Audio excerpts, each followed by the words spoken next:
This session, nothing will happen. This session, nothing will happen. And it's funny because I feel like anytime I say that something will happen, nothing happens. Every time I think that nothing's gonna happen, everything happens. Well, True. Funny this how is that works. this is vaguely true because I feel like we did. The Cave of Ular was hyped up, and we also was like there was a wild session.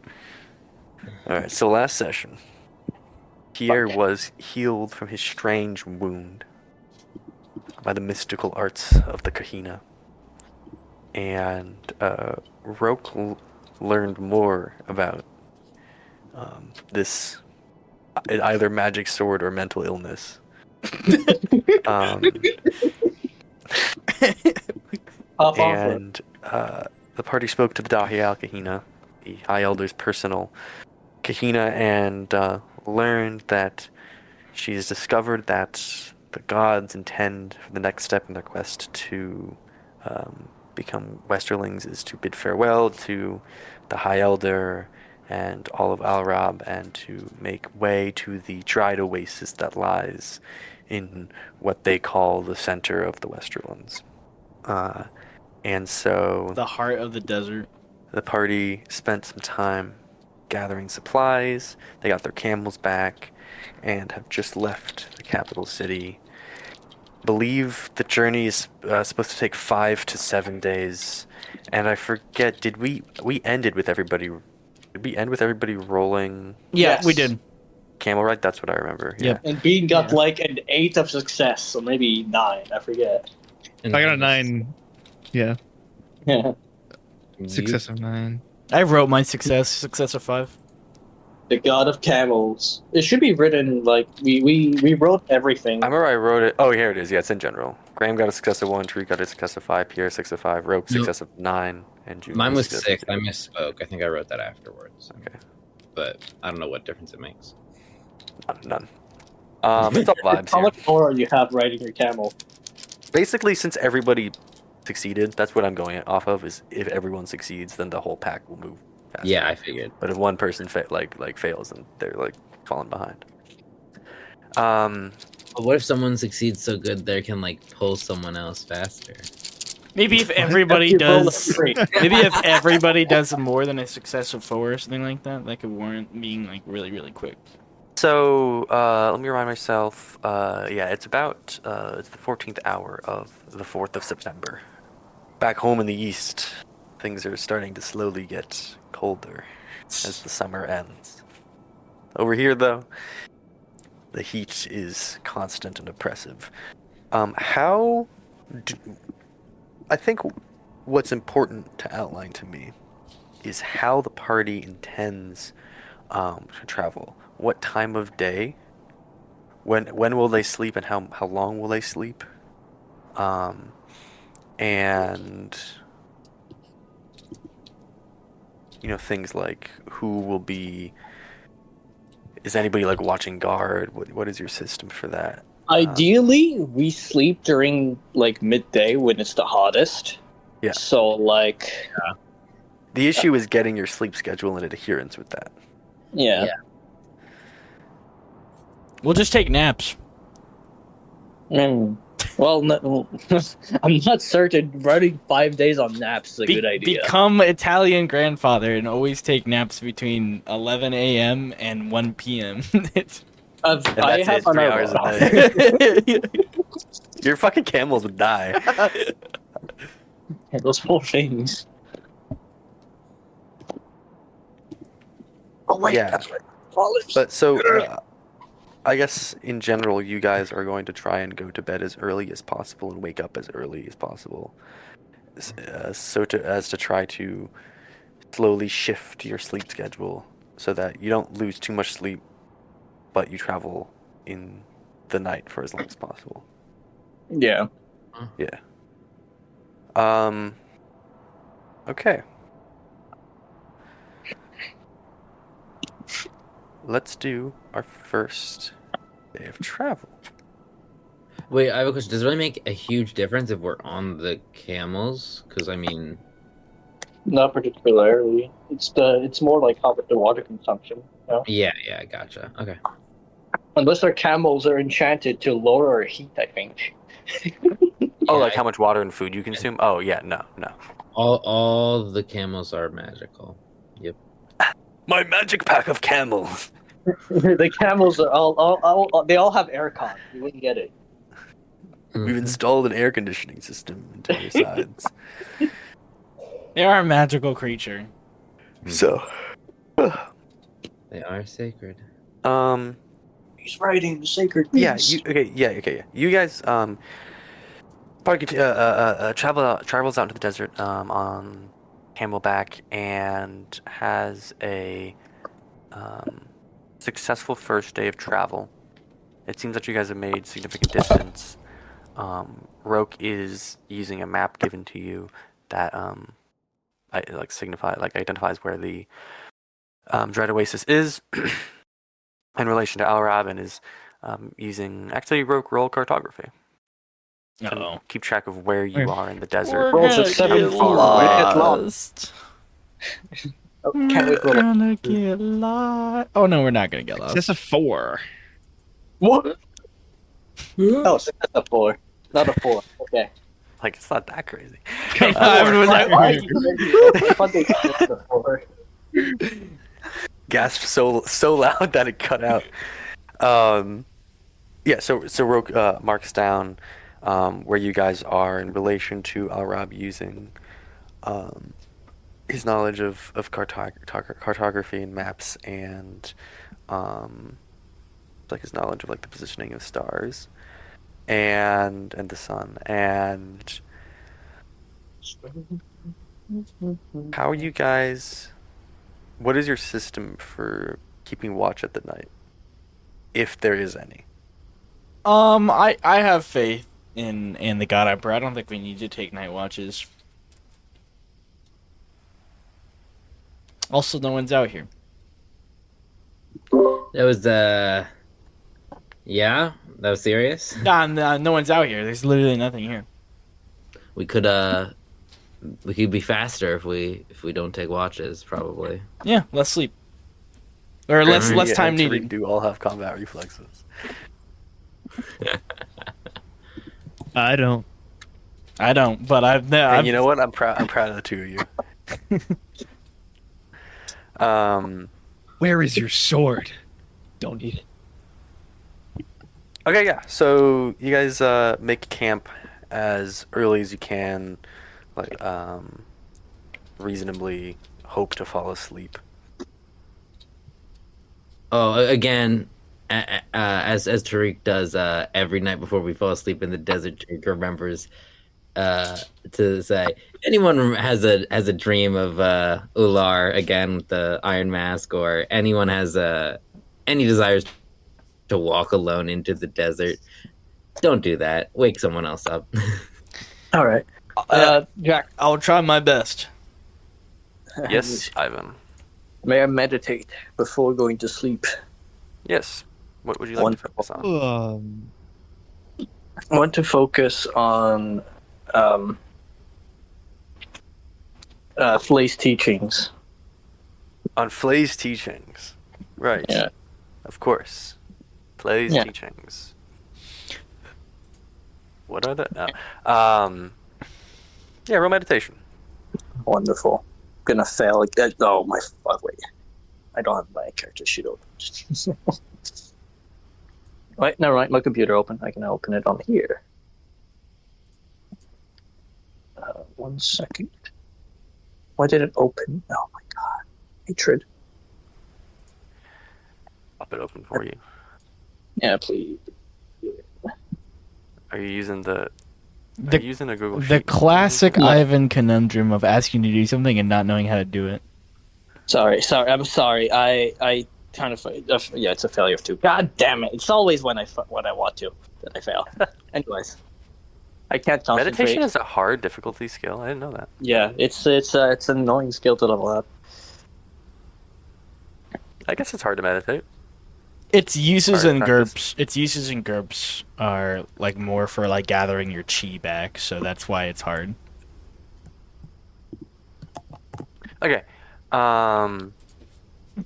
Yeah, you attempt to meditate, Junia, and struggle to remain composed after sweating for so long in the desert, and you feel exhausted and ready to just head to sleep.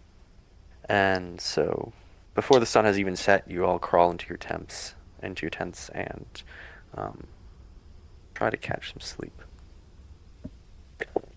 All right. I know some members of our party have some sleep disadvantages. Tariq, do you still have any? I have You bought some nightmares. off. You have I have nightmares. Yeah. nightmares. Roll I nightmares.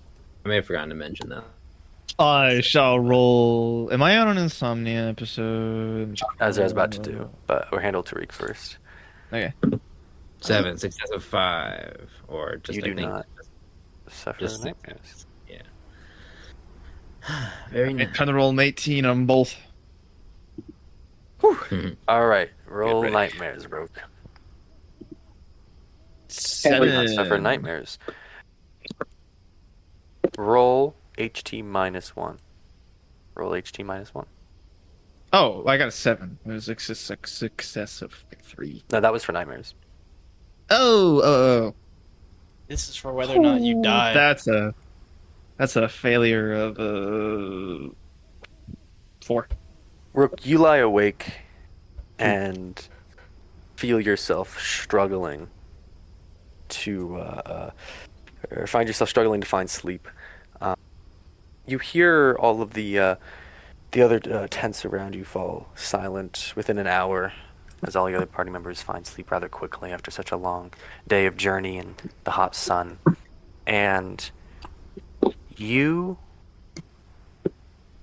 as you're about to drift to sleep, you hear in the distance some sort of howling or screeching, sort of mix between the two, as if something is almost screaming in the distance in the desert. It sounds very distant, faint but ominous. Not gonna lie, I am moving. I'm not moving an inch. Roke's gonna lay there and just stare at the top of his little tent in there. But he's gonna reach down to his side, and he's gonna pull Fjallraven and just hold Fjallraven in his hands at his chest. You hold Fjallraven in your hands, and for another hour lie awake, but hear no sounds in the desert. The world around you is silent, except for the occasional gust of wind. And sleep finally finds you. But by the time the rest of the party is awoken, you have only had 6 hours of sleep. Okay. Please dig through the basics. I don't know if you have this. Oh, You have it in your first, yeah. Yeah, so you can only stay awake for 12 hours before losing FP. Cool. So let's say you guys fell asleep at like 8 p.m. and woke up, 4 a.m.? I can believe that. We're almost on the 98th day of our journey, guys. It's gonna be day 100 soon. Okay. So yeah, Roke, you're awoken suddenly by one of your party members, if any of them would like to volunteer. As the rest of them have woken and are getting ready to continue journeying and take down camp and pack up, and they all notice that you have not awoken with the rest of them. And you awake to your tent flap being opened and being shaken by some hand. This is to me. Yes. And you look up and see who wants to wake Get up! Roke. Get up! We gotta go. You see Pierre's Yeah. face and hear his familiar I'm coming. voice. You sleeping all? Yeah. You look like a disaster. Don't we all? Alright, well, we got a few more days trek, and then we're almost there, so get on your feet. Dude. So you have a few precious hours where the moon is in the sky tonight.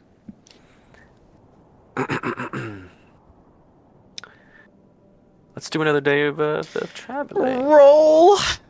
I imagine. Everybody roll camel. Sure. You all continue journeying, and try to get to sleep a little earlier tonight. Tariq, roll nightmares. Oh, could I have rolled HT at any of these points to regain my missing health? No nightmares. Yeah, how much HP are you missing? I'm by the missing way? one. Just one. Yeah, roll HT for this day. So, I rolled a 4. Holy four. Holy work. You feel strangely stronger. Like you feel a little more vitality in your bones, in your flesh, as an after effect of the Kahina's healing, or during the days after the Kahina's healing. You gain a temporary +1 to your HP that goes over your max HP, but once you fall beneath it, Okay, yep. Yeah. your max HP stays unchanged. That motherfucking AP, baby. And Tariq, you succeeded nightmares, I believe. Yeah, I got 10. Roke, roll nightmares for me real quick. Indeed. I'm in the wrong rolling channel. Oh, fuck me. Oh, fuck me. Oh god, what did you roll? Oh 17. man! 4 Also and a roll 7. HT -1 for me. I realize I should do insomnia first, but Yeah. If he just doesn't Nightmares sleep, get nightmares. yeah. So once thing. again, you're lying awake in the tent, and you cannot find. You struggle to find sleep, but after a few hours in the quiet of the desert, you eventually find rest, and you awake and hear nothing but silence outside of your tent. And when you gather your things and put on your armor and step out, you see that all of the tents of your party members have been torn and slashed. So you can see some of them have been pins holding them down in the sand have been ripped out, and the tents have been blown several hundred yards in the distance in the sand, and you can see the wind still picking them up and them rolling across the dunes. And you see your 4 party members assembled in the center of your camp, almost like a 4-pointed star, and all of their necks have been split open, and red crimson blood is dried to their flesh, and all of their eyes are closed. And sitting in the middle of the circle, his back to you, is a man all too familiar to your dreams. Judeo-Christian Jesus. His sword is What? sheathed on his back.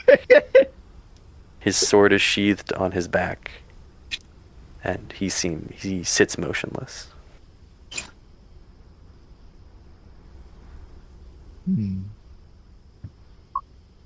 Just to clarify, this is. Am I not unsure if this is a nightmare or not? This Like, is did you real. describe? Okay, this is real. All your worst fears have come to Just make fruition. sure. It's happened again.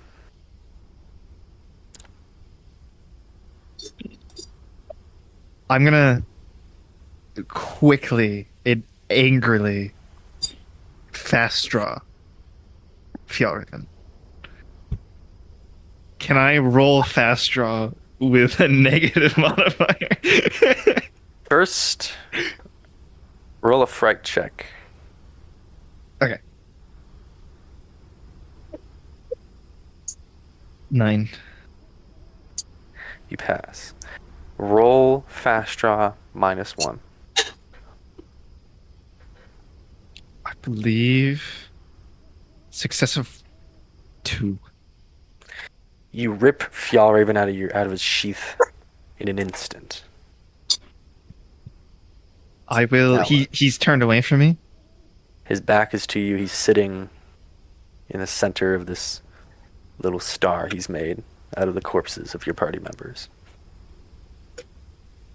I'd like to quietly, with my sword, with Fjallraven drawn and pointed downwards towards the sand, like slowly, without looking away from him, start to encircle him, and come around to his, like, so I can see his face. You turn around, or you circle around him, and he looks up to you. He seems calm and collected. He's not smiling, he's not frowning, he seems perfectly neutral. And he looks up to you and speaks in a soft voice and says, "Find me in the desert." You're right here, aren't you? Am I? Yes.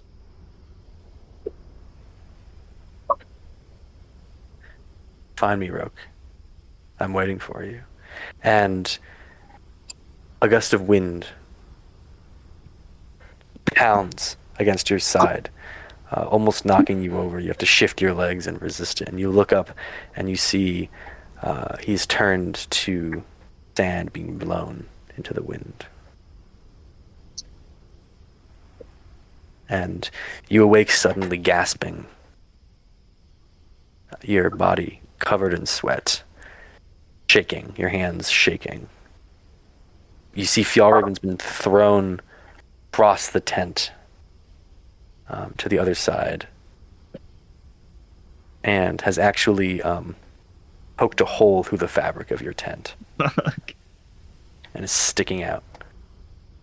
And I need to look exactly what happens. Yeah. Your whole body is shaking and you feel sick to your stomach. You can hear outside the sounds of the rest of your party preparing to continue their journey. I'll hastily grab my rapier and like start getting my things together. The rest of you have seen all this morning while you're getting ready and having breakfast and packing up. I wanted camels. to roll meditation last night, but I didn't want to interrupt your thing. We'll take care of it. Right.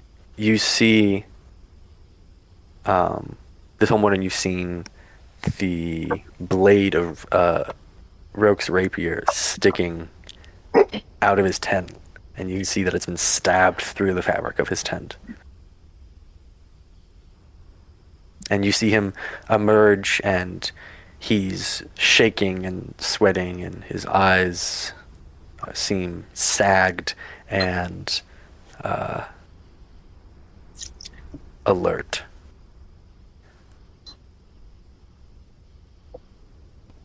What happened to you last night? It's hot out here, isn't it? Pierre looks at you Take this heat. Pierre looks at you dumbfounded. I don't think it's the Heat heat. start to get to me. Actually, here's what I'll do.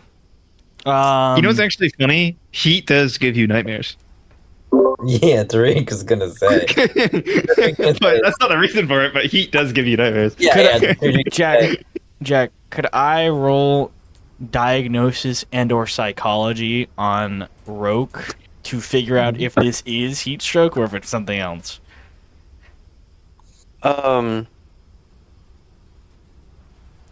Yeah, roll diagnosis.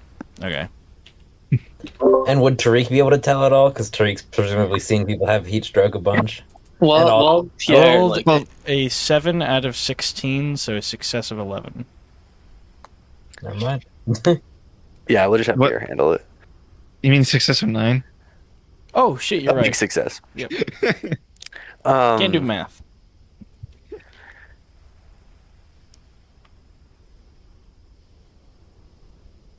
It is very possible you've learned about this in your classes and in your experience that in the heat of the summer, you remember when you were serving in the Astarian Navy in the east, in the dead of summer, in the middle of July. Some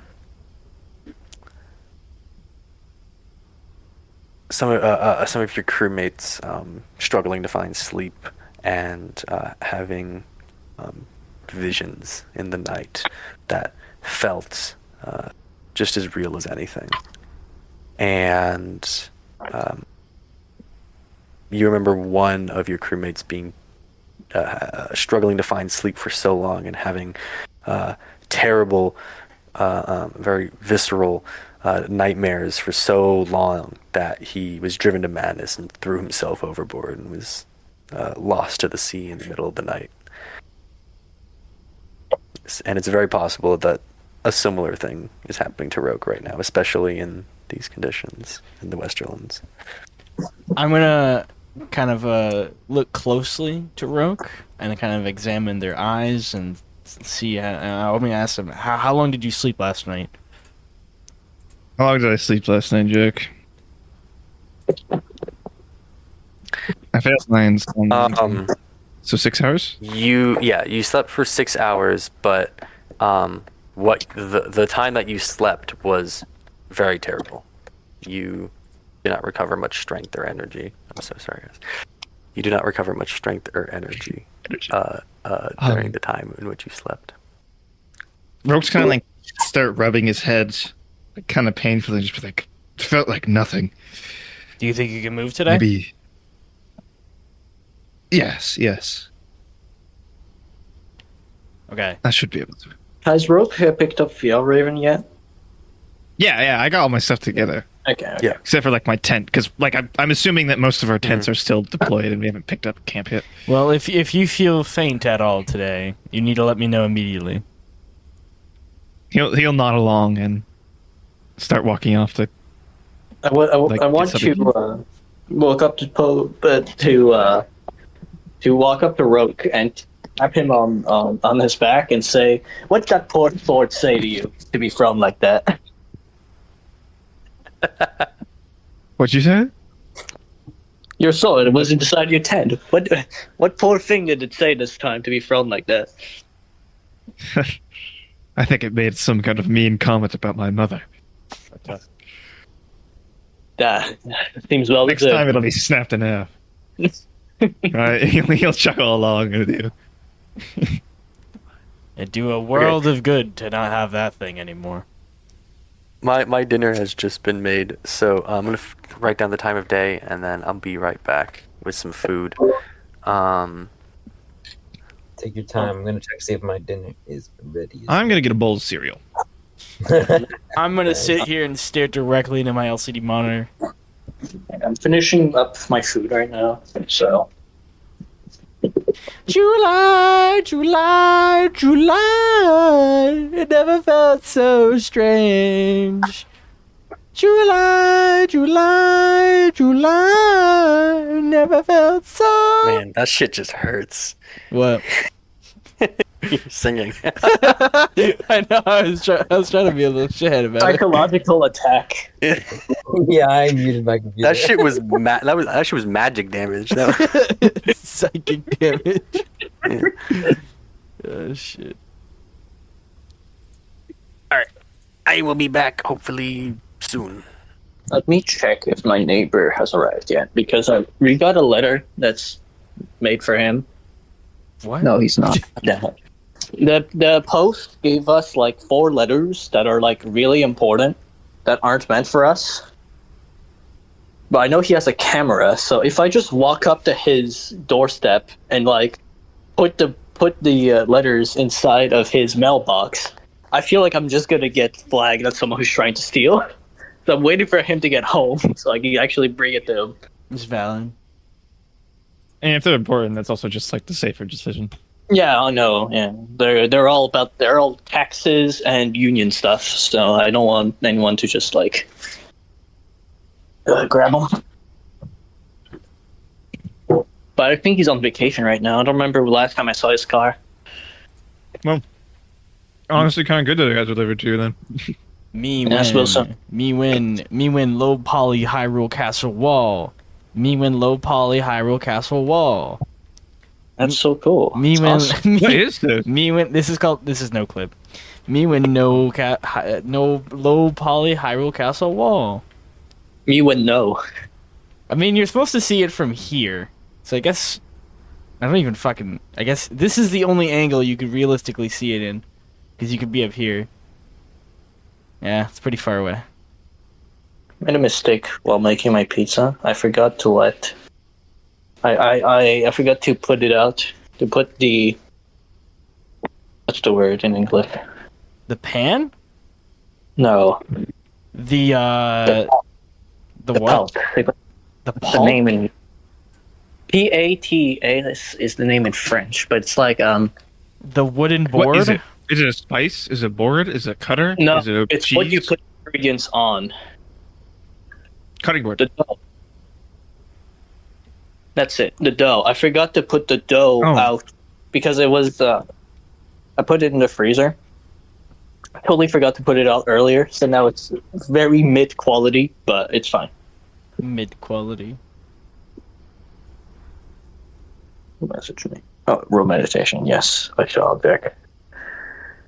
Oh shit. This is a lot smaller. Surely I'll succeed this time. Nope. Anytime I try, this is what I fail.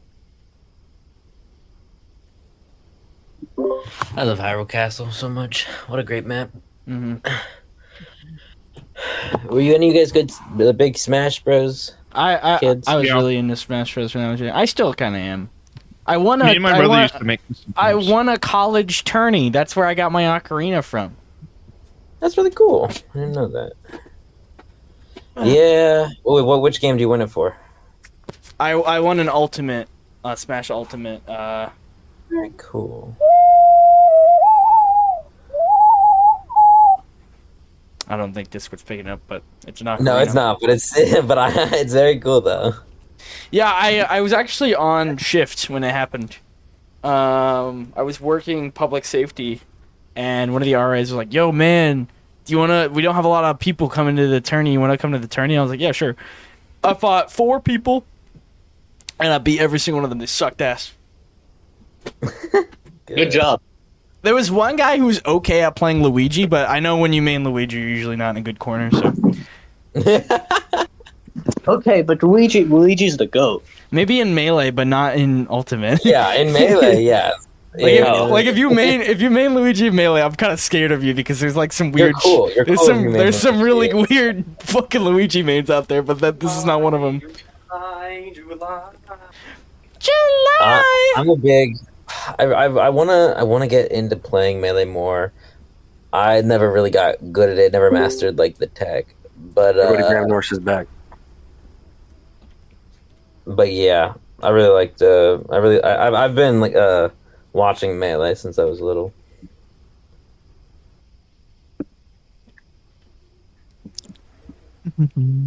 Delicious. Okay. Wait, which one is which? Melee and Ultimate?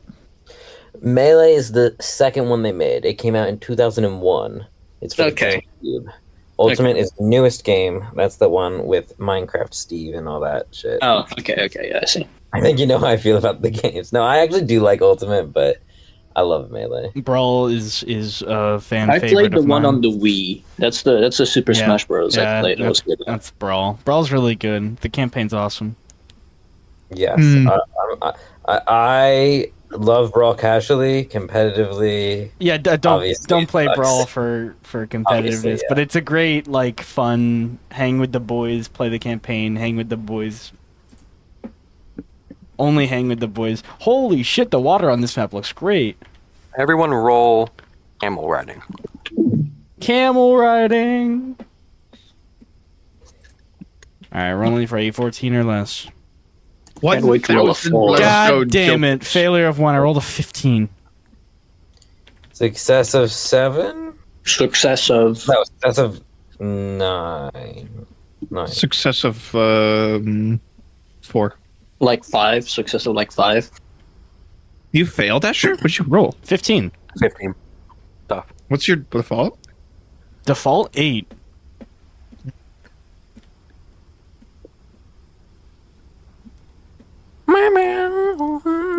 I mean, to be fair, slow pace not a bad idea because of Roke, so it's not that bad. Mm-hmm.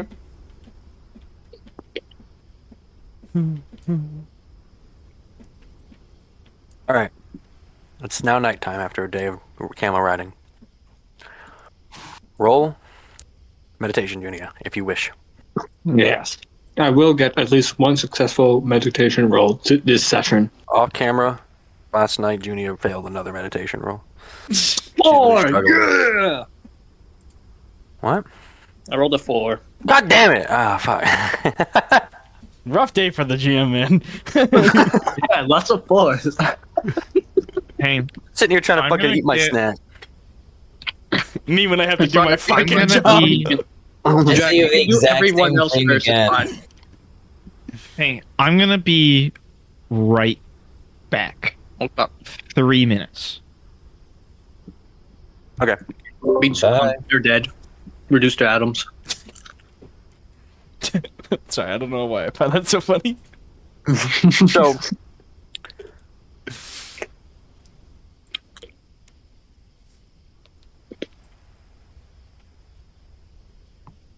Jesus, Jack. Junia, what? Sorry, no. You're good.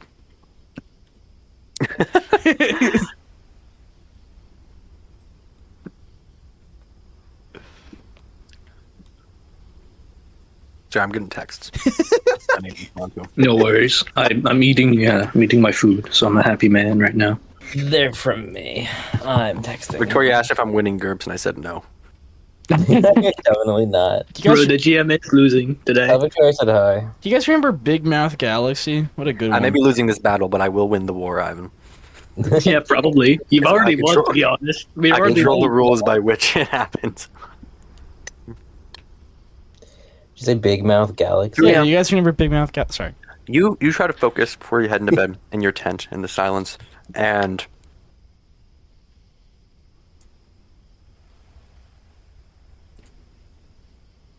you feel a comforting touch on your shoulder, a warmth, and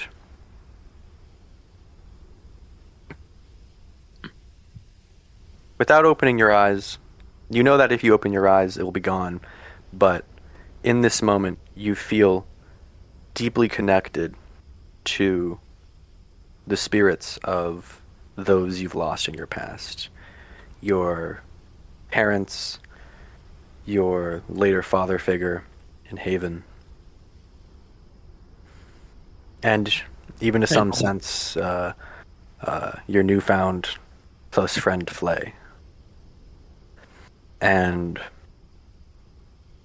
after a pretty long meditative session, you feel calm and you feel more connected to them than ever. And you feel as if one day you will see them again. Hello.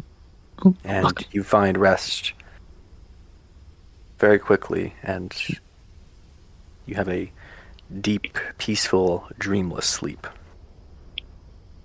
On the other end of the spectrum, Tariq and Roke. Tariq, roll nightmares. We gotta bounce it out. Roll the 17. Ben, or Roke, I mean. Yeah. Roll HT -1. Success of 0. Success. Success 1. Okay, now roll nightmares.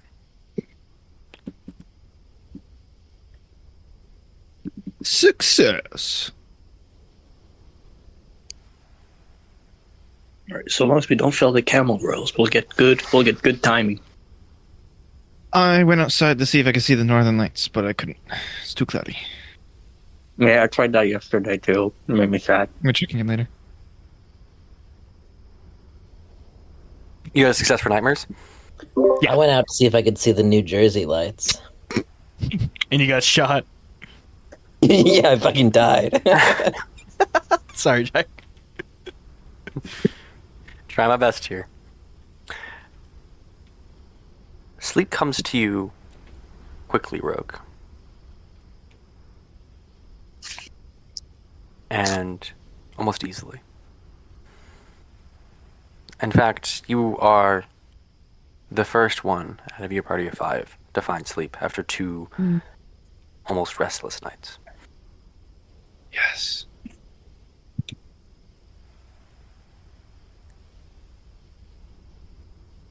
I just got a funny text. Man's is not locked in. You all awake. When you awake, each of you step out and see that Roke is already up early. Him and Junia. And they began packing their things in advance.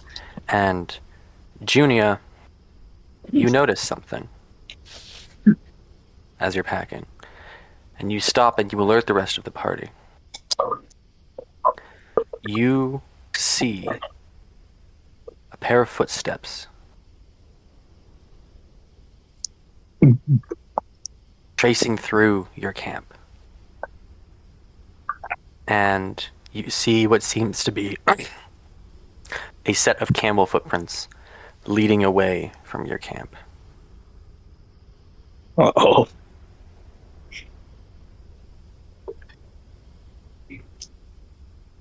Huh. Yeah, guys, everyone. Yes? What's up? Does everyone have all their supplies? It's a good question. Yeah, do we? GM, I searched my entire bag.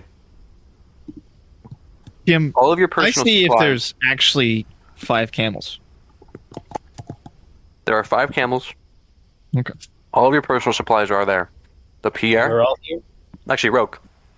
When you're looking at the camels, you notice that it seems that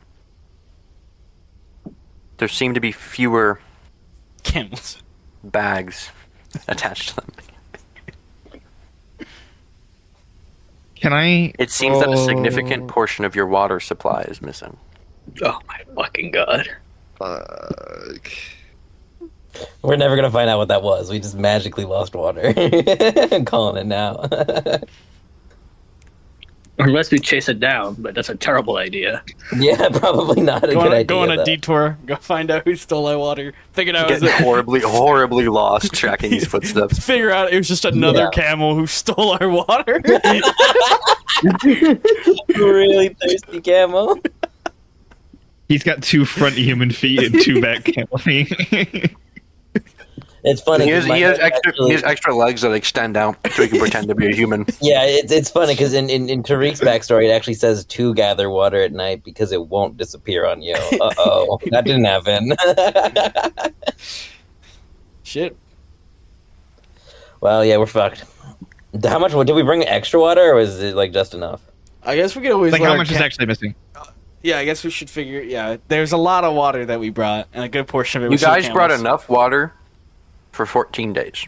A trip to the Oasis and back. Maybe you did. There will be no journey back. Judging by how much water you have, and since you're at about the halfway mark, maybe a little past it, you have enough water to get to the Dried Oasis. But by the time you get there, without any rationing, you would be out. Well, good thing it's an oasis. Oh wait, Other Oasis. It's a dried oasis. sorry, that's stupid. Well, unfortunately, it seems Let's we will say be. Pierre communicates all of this information to you I communicate all this information. in conjunction with Roke's map. We should haul ass. Like, we need to go immediately. So, what does Tariq know about rationing water in the desert? like anything worth telling? Because A piece of advice, common in Westerland culture. This is coming straight from Susie.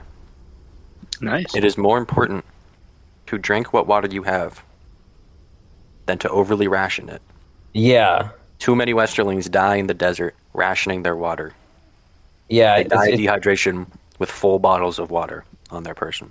yeah. It's better to run out of water and find more than die with a water skin full of water. It says that, right? Okay. Well, Tariq's gonna say that. I hope that's not a fake survival tip, because if I'm ever in a survival situation, I guarantee you I will take that information away. It is not a fake survival. It is a real thing. I have heard this. As Susie put it in there, I was like, "Oh yeah, I've heard that. That is very good. That's very good. Good job." All right, yeah. Tariq's gonna communicate this. Like, hey, let's make sure we keep drinking water. We'll have to find an actual oasis or some other, some other water source. Or who out knows? Maybe it was always May the meant to God be. Emperor bless. Maybe it was always meant to be a one-way trip. Actually, if you start running out of water, you should stop eating. If you run out of water, you should die. And then you don't True. have to Yeah, drink. yeah, because who wants food with no bev? All right, let's go. Sorry. So to be clear, the plan is to not ration. No, fuck rationing. Fuck rationing.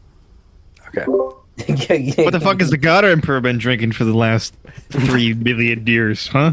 Let me have There some of this. must be a water source. We you're right. don't adhere to laws. Oh Lord, I'm so nervous. This is an interesting transition in Pierre's character. He's become a very faithful. Yeah, he's just man. believing everything now. He's like so devout, like and spiritual for my people. I don't know how I to feel fought about the demons inside me. Yeah, he's a little. Yeah, you guys. There is definitely a marked notably different, or a notable difference in Pierre that all of you could observe, and that he's very clearly he's talking, with much more faith in the divine and supernatural, after whatever experience he had with the Kahina. That's interesting. I support this just because it lifts morale for now. Support this. I mean, I think Tariq will probably say something about it eventually, but I think Tariq is not surprised. I think Tariq. Tariq's like, he's finally come around. He gets it. I use the go. Tariq, yeah, exactly. Tariq's been like believing all this shit the whole time, and also completely in awe of the Dahi al Kahina, like terrified of her, and Pierre's been in like a long time with her, like with her magical healing shit. Like it's not surprising to Tariq at all. Tariq did get healed by like fucking witchcraft magic. Yeah. Onward. We cannot delay this any longer. We must venture further into the desert. Agreed. Should Happened. Pierre, Have a watch tonight. roll leadership. Oh shit! All right. Yahoo. I rolled a 9, success of 4. Everybody roll camel riding +7. Me included. Wait, so how does that work for me? It's 'cause I need to roll less than a 19 now? Or does that delete the... Jesus, I rolled a 5. That's a success of. Ram also rolled a 5. That's a success of 9, I believe, for me. Success of 7. Success is 12. Oh. Success of 8 or 9. Can it go above 18? Like, how does that work? It's a success of 9. Yeah. Success of 9. Oh okay. Jesus, we all crushed out. Jesus. That went We're well. gonna ride camels. With renewed Think of it like this. vigor after Pierre's little speech and this sudden transition, Pierre, a man devoted to rationality, to logic, to science, who doesn't put much faith or stock in the divine or the supernatural, has seemed a little more faithful in the deterministic nature of your journey. And all of you, and also spurred on by the anxiety that half your water has gone missing in the night, you push forward and ride your camels hard into the desert, and you take less breaks, less rest, and all of you are carried on by the motivation, the will that this is no regular quest. Regular people could take breaks and can find moments of rest, but you all Are have not found yourself regular in a- people. are not regular people, and We are not regular people. have found yourself in such a monumentous quest that failure is not an option. We are the fingers on Madhari's hand, and he guides us through the desert. That's actually the ending. He turns out to be a giant. He skins you and he puts you on his fingers. And he's like, all right, let's get back to it. Okay, Remember when we wanted to find mountain giants to cross? That was so fucking stupid. We were talking to two dwarves. and they were like, there's giants in the mountains, bro. You should go. They'll carry you. Trust. I really want to know what would have happened if you guys went into those mountains. We would have Probably gotten robbed died. for a second time. Probably, yeah. Oh, man. Okay. You guys would have, like, lost limbs to frostbite. So... Party ends there. So. Already wiped like 2 years early. 2 to 3 years. How long do you guys want to sleep? Full 8 hours? Me, I like to keep watch. Haven't you been having sleeping problems? Can't someone else keep watch? I slept so great last night. Okay. I want to keep if Roke watch. wants to keep watch, I will Yeah. allow it. Yeah. All right. Yeah, sure. But anyway, All right. everyone else, I'd still like to sleep. Like, Do I roll for I'll take the dreams, first or- shift. Sorry, I'm jumping again. Sorry, what were you saying to them, Roke? We should do like shifts. How long do you want the shift to last? Because it's going to extend the length of time that all of us must sleep. If we're all doing a shift. 8 hour and 30 minutes should be fine, no? Yeah. Okay. So we're all taking shifts then? Which means or we do 4 and one person gets to sleep 8 hours and we go for 6 for 4 of us. I think we should keep it simple and all of us does a shift. Indeed. So we all have equal amounts of sleep. No one man. So like an hour 30 then each. Okay. I'll take the first. Okay. I'll So, take the one.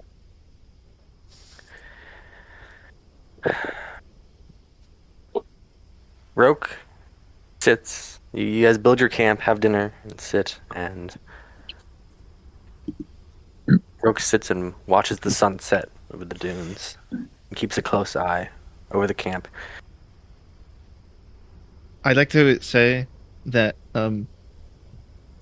if I'm keeping watch in this moment, I'd like to roll stealth with my cloak to camouflage myself. He's like Okay. a lizard. There is a camouflage skill. Yeah, but I have that cloak, remember?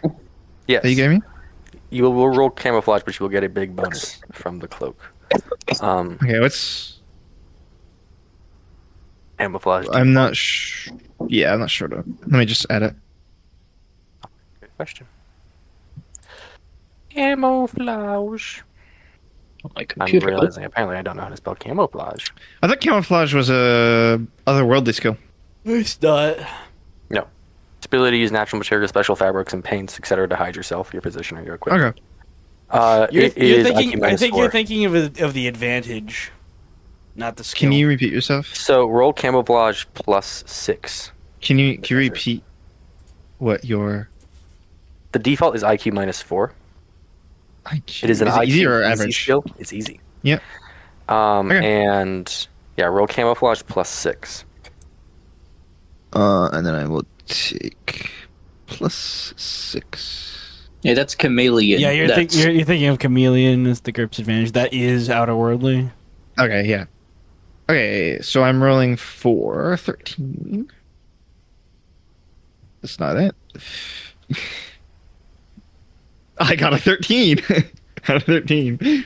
Nice. You lay in the camp and cloak yourself and blend in with the sand of the desert. And hours pass as you watch the sunset. And how long do you want your watch to be? Probably about like an hour and a half or so. So an hour passes and the sun sets and the moon begins to rise. And about another half hour passes. The moon's high up there in the sky and the sun has fully disappeared. And who would you like to wake up to take the next watch? Junia. You approach Junia's tent and reach down to open the flap of her tent. Roll will -8. What? Will -8? -8. That would be 3. Failure of 3. I could have succeeded. You reach down to open the flap of Junia's tent, and your arm is suddenly frozen, snapped frozen. And you feel your heartbeat quicken and strengthen. And adrenaline begins to flow. Your eyes widen. And you feel some magnetic force begin to tug at your back and pull you into the desert. Can I try and yell out? You turn and face the open desert and begin to slowly take steps through the sand. And your jaw muscles flex. But your lips do not move, and your throat makes no sound, besides a quiet whimper. You hear a voice in your head as the camp grows smaller behind you. You hear a voice you've been hearing from your sword, that woman's voice. She says, "It's going to be okay. I'll protect you." Can I move my arms at all?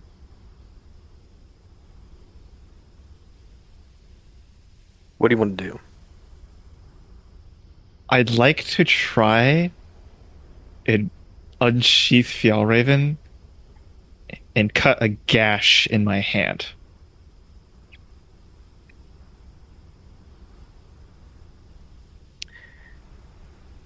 You reach down to unsheath Fjallraven. Roll will -4. Okay.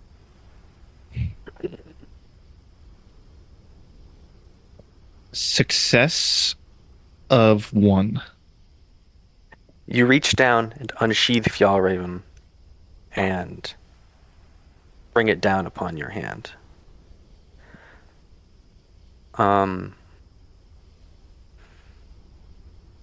Roll. Oh, it's a rapier, so you can only really stab with it. Yeah. So you can stab your hand.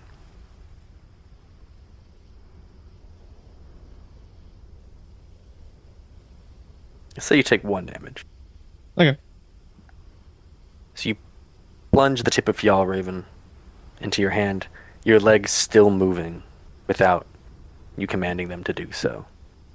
And blood drips from your hand.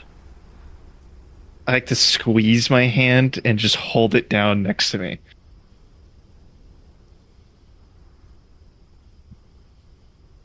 And then just kind of let stuff happen, I guess. I can't do anything else. You squeeze your hand tight, blood flowing through your fingertips. Blood drips into the desert, and the sand soaks it up, drinks your blood. And you wander forward, and the camp grows small and tiny, and then disappears behind you as you yourself fade away into the desert.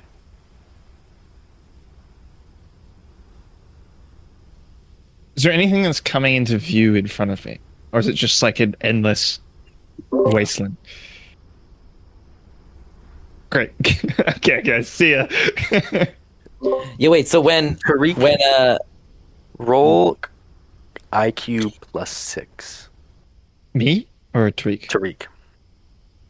yeah, because I'm also gonna say because Roke did just stab himself. Was there any like auditory yelp or? No, I was really far away. Oh, you were far away when that happened. My bad. Okay. Yeah. IQ +6. Mm-hmm. Okay. Isn't Tariq asleep? I'm really smart when I'm asleep. Rude. 11. I believe that's a success. Only when you're How asleep. Tariq, Yeah, it's You a awake. success of 5. for context, guys, I believe combat reflexes gives +6 to rolls to wake up. Yes. Okay. Tariq, you awake.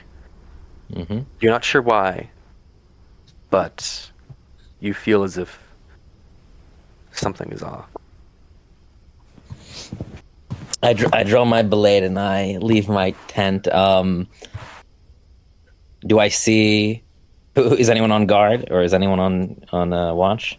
You see Roke patrolling the perimeter of the camp. Yeah, Yes. he's a little far though, right? He's basically in the camp. He's maybe a yard or two from the tents. He seems to be patrolling, and he seems to be inspecting some of the supplies, making sure nothing is missing.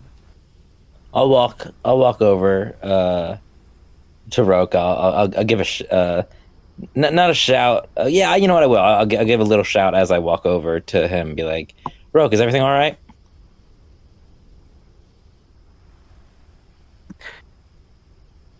You say that, and the figure before you looks at you suddenly. He looks startled, and suddenly turns and begins to flee. And Did I you hear that? realize in an instant that this person looks too tall to be Roke. Yeah, Junior, you can roll IQ +6 in this moment. Yeah, I'll instantly. I will shout at the top of my lungs. To everyone, I'll shout, "Get up!" I'll just like shout right to hopefully aid in them waking up, even those without that. And then I'm gonna.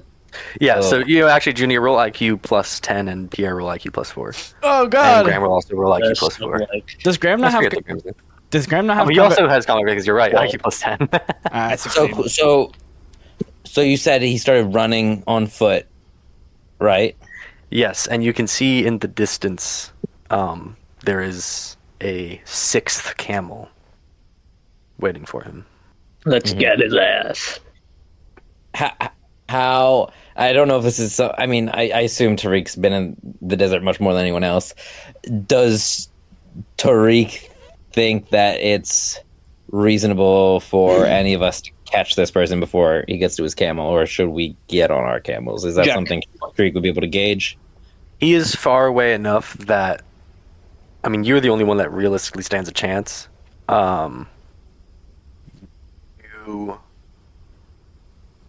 There is very little chance. He has like a more than a 10-yard head start on you, and so just judging immediately, there's a very low chance that you'd be able to beat him to his camel, unless he took question. forever to take off with his camel. But Have we finally transitioned to sleeping during the day, or no? Still not. no, this is the night. It's early in the night. So You've slowly been transitioning to the point that you're waking up at the end of the night, and you have like maybe 4-ish hours of traveling through the night. At first, it was like maybe 1 hour before the sun rose, and then it was 2 to 3, and then now it's going to be 3 to 4 this morning. Well, when you wake up, it actually won't be the morning, but.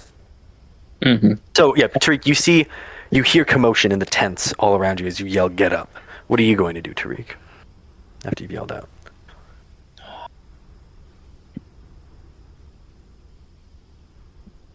I'm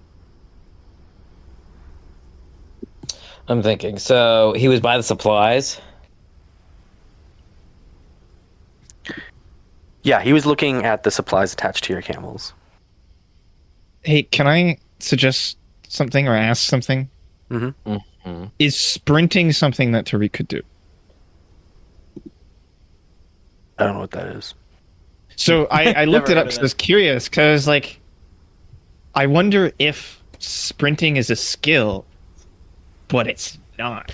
You can sprint without a skill. So we have ran those rules before. Actually, at the beginning of this campaign, we used to run with those rules where if you're running in one direction, a percentage of your move gets added onto it as the further second you go until there's a sort of cap.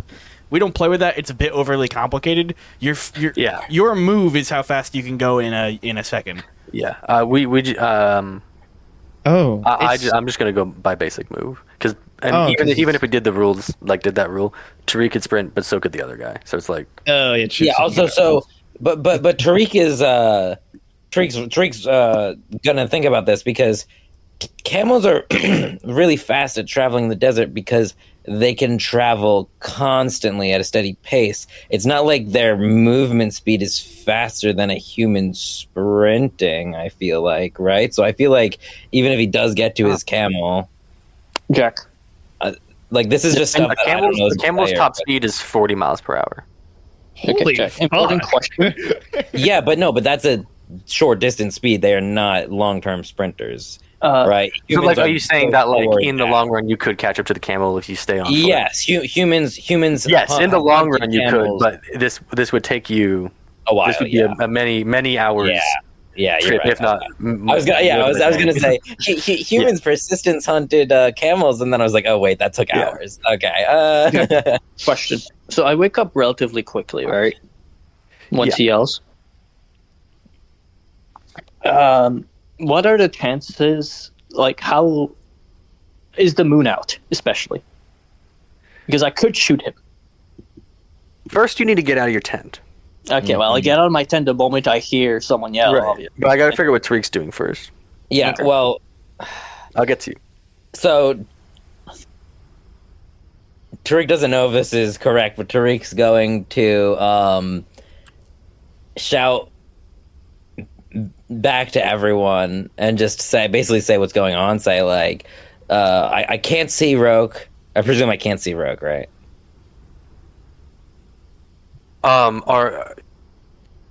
I would say it will take your turn in combat to look around. You could do that if you want, just to try and find Roke. Okay, so I won't be doing that. I will just be saying actually, yeah, I will because I can look around and then also communicate that, right? Yes. Yeah. So I'll look around for Roke.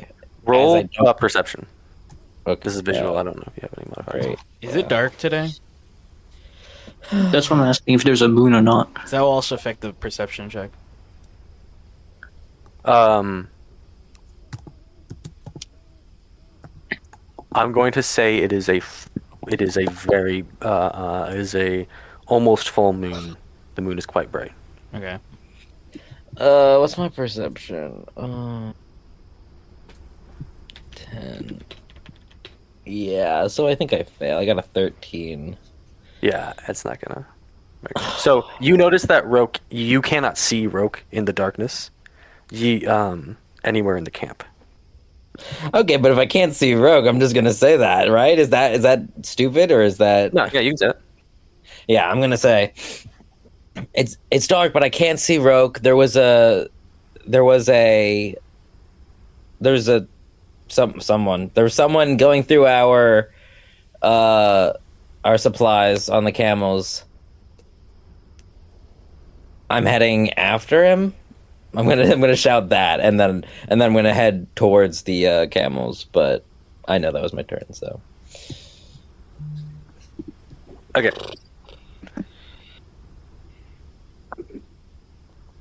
So, yeah, we'll say, Junia, you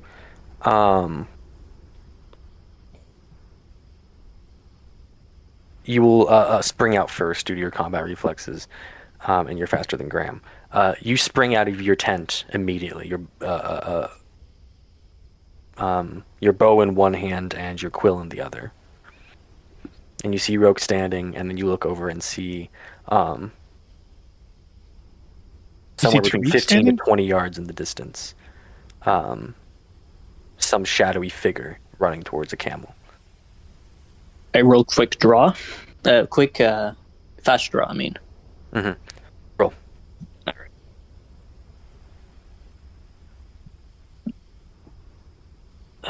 Slash 6. Alright, I succeed. Mm-hmm. So I've checked my arrow. So you look up, you see the man running away. You immediately reach back, rip an arrow out of your or reach over, rip an arrow out of your quiver, drop the quiver, and knock it in your bow immediately. Alright. Now what? I let go. I aim. Aim or shoot? Well, I shoot. I don't Okay. think camels move fast, right? Like Yes. from what Their we've top speed is written, 40 about knots. how many yards does it do every second? He's not on the camel yet. He's not on. The Oh, he's camera not on the yet. camel. No. It's like 13 yards, right? You said 40 feet. Oh, that's fine. That's fine. Although, Camel have a basic move of 7. yeah, basic move is Oh. 7. Okay. So you said how many yards? You said he's far away. I said between 15 and 20. Let me just look at the range table to figure out which specific. Because it's either 15. Ooh, I have a range table of my Do like inventory. -5. Range penalties changes from 15 to 20 to -5 to -. So it'll be less than 20. You know, technically, you could always shoot the camel and kill it before you can leave with it. The camel will be 20, but for But you could take one of our camels otherwise, no?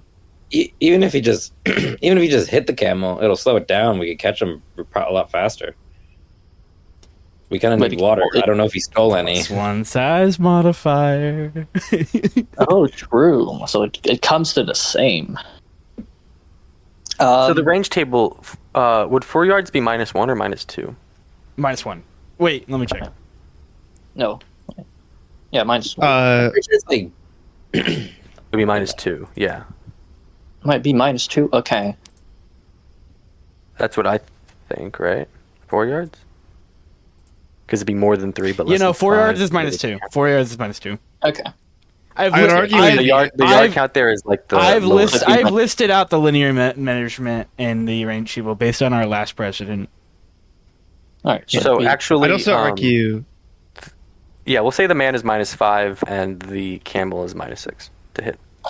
All right.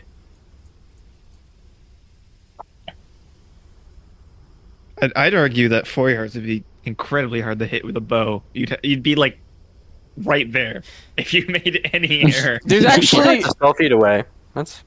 there actually isn't any bulk until it's within close range or maybe within 1 yard for a bow. Anyways, are you going to shoot, Junior? I aim once, and then Okay. I will. You aim. Grandma's going to pop out of his tent. Pierre, you awake suddenly. Oh god. I'll say you could either jump out of the tent with nothing, or you could grab some stuff. Can this I turn. grab a torch and the tinderbox? Oh yeah. You grab a torch and light it, or you can get ready to light it outside. Or whatever. Yep. Junia. Oh, and the man's going to keep running away. Junia, you get plus. What's the bonus from your aiming? +3 for the first aim. And then Plus it's plus- 3, God and damn. he is Fucking now good bow. he's now far enough that's me -7 He ran 10 yards in a second? or -6. I mean, Okay. Yeah, I was wondering. Alright, so it's 10 or less. it's a fucking shadow demon. I was like, what the fuck? Flint Lockwood. Again. Alright. Well, So it's All right. -5 total. well, no, it's -10 because. Are you of the- skipping over Tariq's turn or what? Oh yeah, Yeah, Tariq has. I'm just gonna do it after Junia's because Junia might hit the guy here. Because Junior's is more important. Makes sense. All right, I'll chuck the arrow. I'm rolling for 11. Oh, wait, let me double check. Wait, 11. why? Oh, right, and it's also -4 from the moonlight. Yep. Yeah. Oh, -4. Okay, so it's 12 or less. All right, 12 or less to hit. I hit. Roll damage. Since his back is to you, he doesn't have a defense. I don't even think he knows Junior's there. Also, So 1d6 plus 4. Did you hit? 1d6 Yeah. plus. No, what did you hit? God damn it! I rolled a 1. 5 torso. They got slowed down at least, or no? We're gonna have to see if the damage is enough to knock him down. I suppose, yeah. Is that how that works? well, yeah, there is a. If you take critical wound, you have to roll against HT for knockdown. Oh, it's not democratic. I mean, if you take 8 damage, and it drops, like if he has less than a third, I think he has less movement. But if it's just a flesh wound and he doesn't fall down, he's fine. What a flesh wound. What if you shot the leg? Does that? Yeah, so I mean, that would change it dramatically. Yeah. but that's harder to hit and it's far away. Yes, it's way. Makes sense. Makes sense. Because remember, chest just means this area, basically, like Yes. this upper area. This will not Yeah. stop you from running unless it is a. He rolled a 15 on his HT. God damn it. I don't know about you. Speak for yourself, Asher. If I got shot by any kind of arrow anywhere, it would stop me from running. Well, clearly it stopped him. Yeah, good.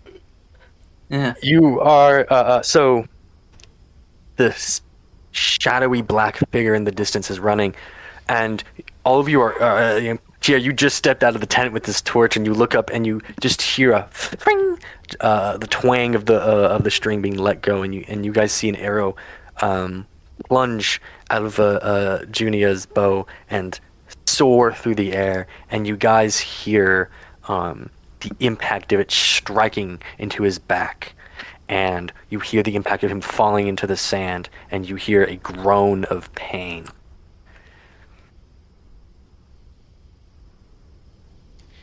And gasps for air. We'll say, Tariq, it's your turn. Okay. Wait, so I forget. I can say something on my turn, but I can't really get a response on my turn, right? Like, I can't ask what, like, if.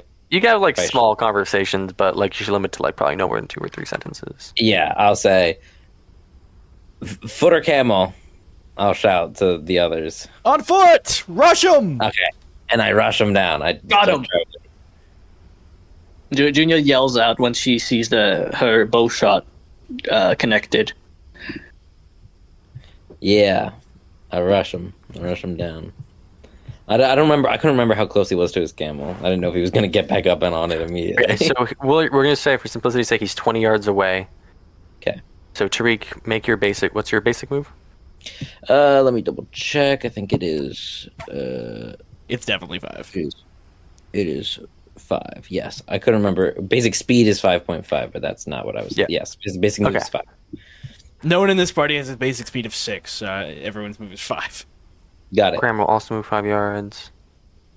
No, I have And- basic move of. I have a basic move of 6 You do? because I put 5 points in it at the start of the campaign. Oh, into move or speed? Yeah. Move. Oh, okay. I have 5.5 speed. Pierre, but do you 6 want to you also want to run towards him? I imagine. Yeah. And yeah, Pierre lights a torch and starts running forward with a green light illuminating behind you all. That's a good one.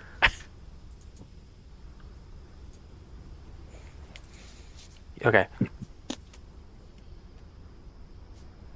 Let me double check. Do you need the general injury table? No. I got it covered, actually, for once. Proud of you. Good job. Junia, it's your turn. I roll quick draw and aim again if I succeed my quick draw. All right, roll quick draw. Or yeah, Success. you rip out another arrow, Going again. knock in your bow. What do you wanna If do? he gets back up, he's getting Alright. another arrow. You aim at him. Tariq, I imagine you're going to keep running. Yes, I'll keep running. Minus one arrow. I need to move that down. What? Well.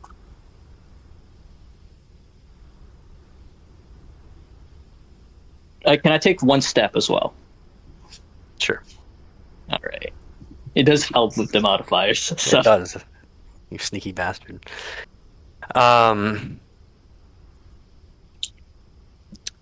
You on the light of your torch, Pierre, illuminates the figure, and you see a Westerling man wearing very light armor. It's equivalent to cloth armor.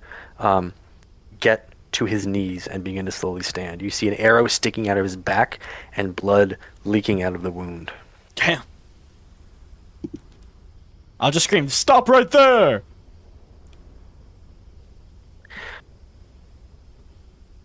Junia, it's your turn. I wait. If he runs away, I chuck my arrow on his torso. Do you want to If just he aim again? doesn't. No. I wait. If he If he Fully moves, if stands he up. runs away again, I shoot. like If he tries to run away, I shoot him. I will It's let the you know way- he can't run right now because he's on his knees. Oh, okay. I am then. Okay. And take another step, I imagine. Yeah. Tariq, Graham, Pierre, you all move forward. Yes. I wonder if this is Kahdri. Maybe we just fucked them up.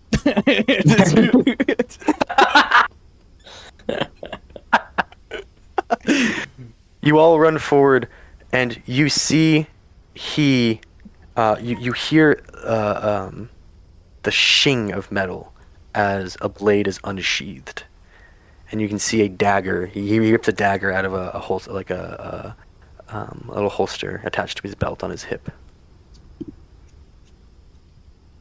Junia, it's your turn. He's still on his knees.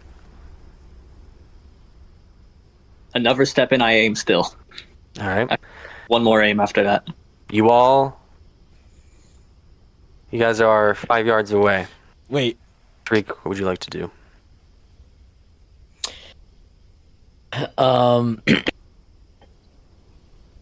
I will not take my whole move forward, but I will walk closer and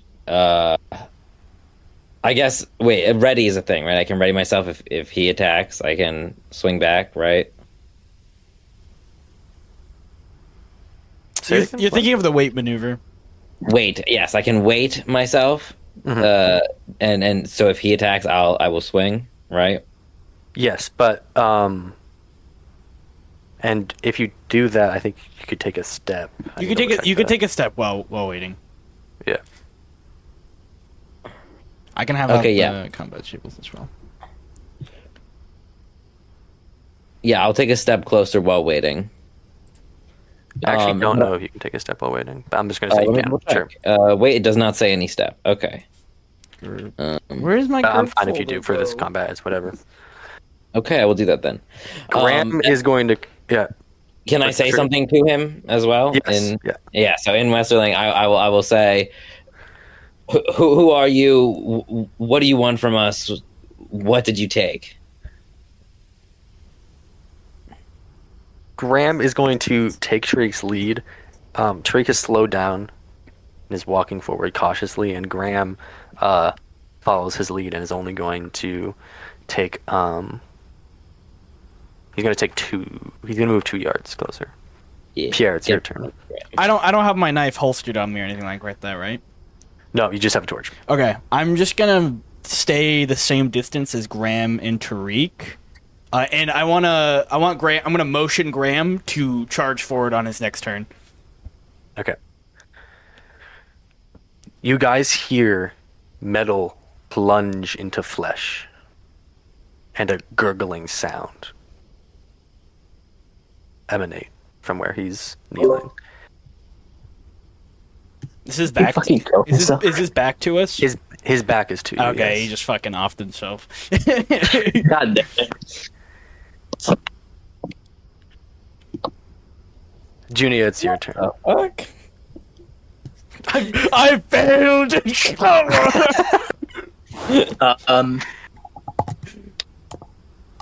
I'll give you a hint. It's not very important what you do. Yeah, I move 5. All right. Junia starts to run forward. Tariq, what are you gonna do? I move 6 actually. Move 6. Oh, yeah. I'll move my.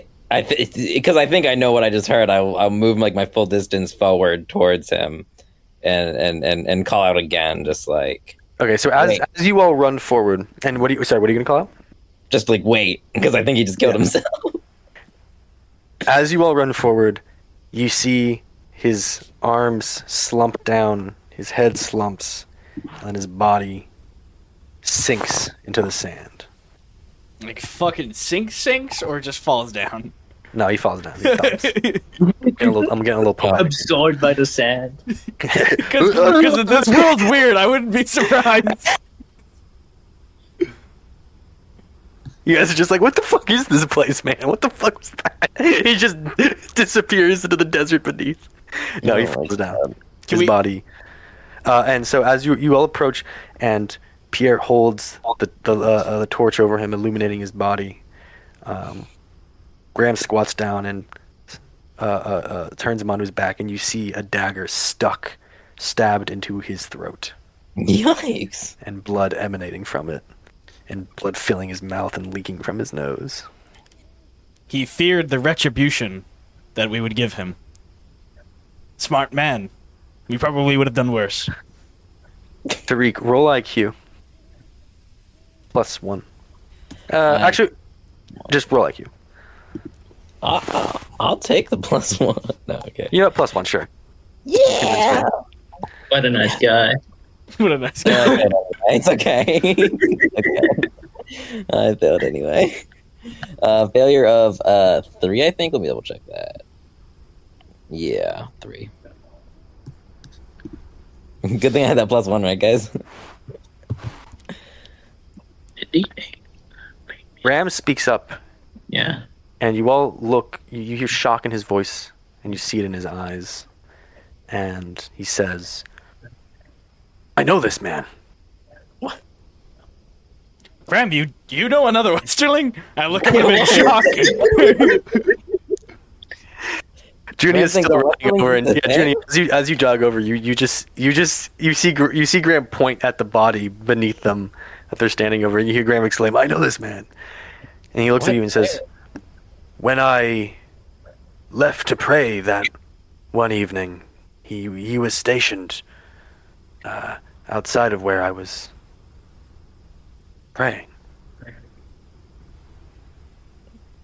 I remember vividly because I asked him how his day was, and he said to me in common, 'green,' and it's stuck in my mind. His face is stuck in my mind." Wait, he said his day was green? Yes. Does that make any sense to you? Does that make any sense to Tariq? Hold on. No, I hold on. think this guy just doesn't understand common. Pierre's looking around frantically, and he looks around. Where's Roke? I didn't see him when I got out. I'll take a more time looking now. Once Junior arrives, she focuses on getting her arrow back. Bro, I'm not. There's no way I'm getting more arrows in the desert. I gotta recycle. That's fair. Graham has already removed the arrow from the back, and he offers it to you. Pierre lets out a primordial yell in Roke's name all across the desert multiple times. Roke!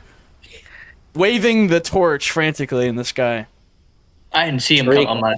Judging Sure, by the it's position in the actually- moon, by the way, guys, it has been many hours since you guys went to bed. You went to bed as the sun was setting, and the moon is more than halfway across the sky. The night is more than half over.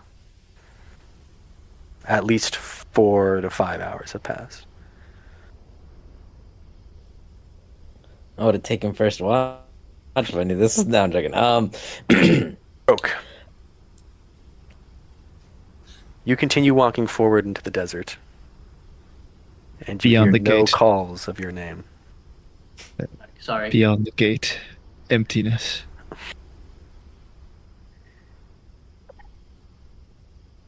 You've been walking for hours. You've been watching the moon slowly slide across the sky. And eventually, you see in the distance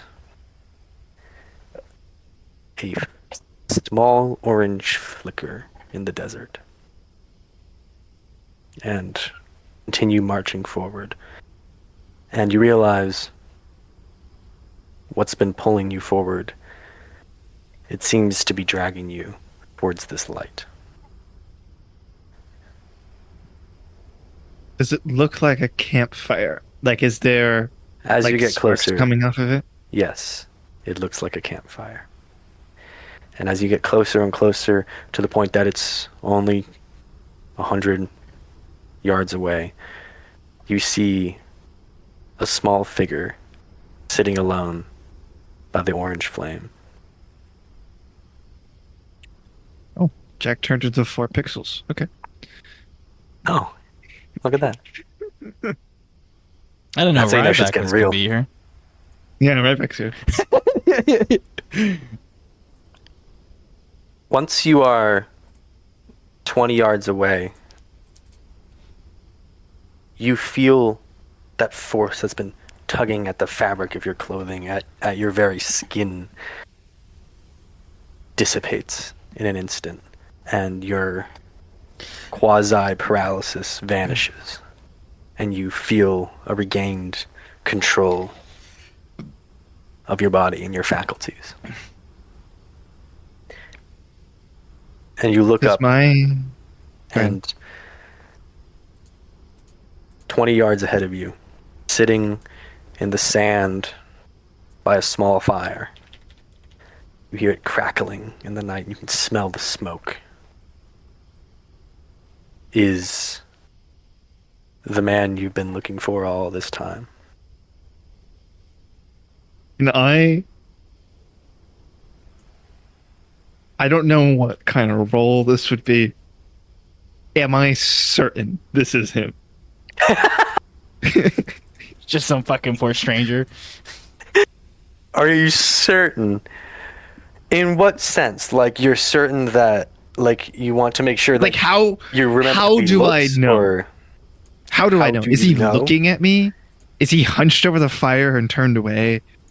his Do I face just- is facing you. Does he He's know I'm illuminated there? by the orange flame of the crackling fire. Does it look like he notices me? It looks, he is staring into the flames. Whether Does he my sees you or cloak- not is hard to tell. Does my cloak have a hood? I haven't been envisioning it that way, but sure. I That think makes it would. sense. If it That makes has like sense, yeah. like camouflage, I Yeah, think it would. yeah. Yes, it has a cloak. Or it has a hood. It's a Scout Regiment cloak from Attack on Titan. I'd like to Cloaks, pull cloaks. the hood of my. I'm guessing that once I unsheathed Fjallraven and cut my hand, that I never put it back. No, you never did. Your hand is sweating from holding it for so long. A song just came on from the Signalis soundtrack, titled "I Can't Stop Now." Hey, I know that one. I'd like to pull the hood over my head, clenching Fjallraven in my fist, and just slowly, very slowly walk into the firelight.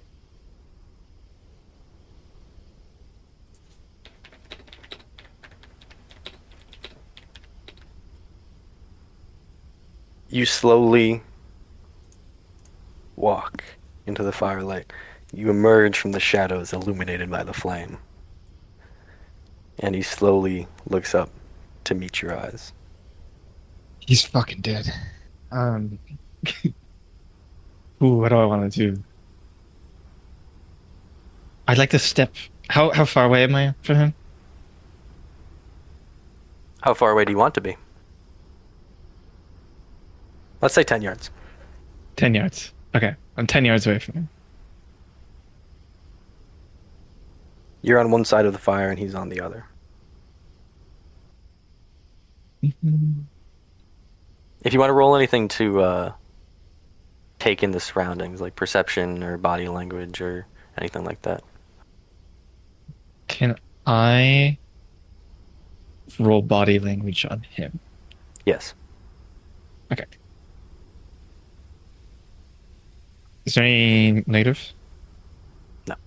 I believe body language is a contest, though. Success of 1. Maybe it's not a contest, I might stream modifiers. Success of 1. He seems vastly different from from how you last remember him.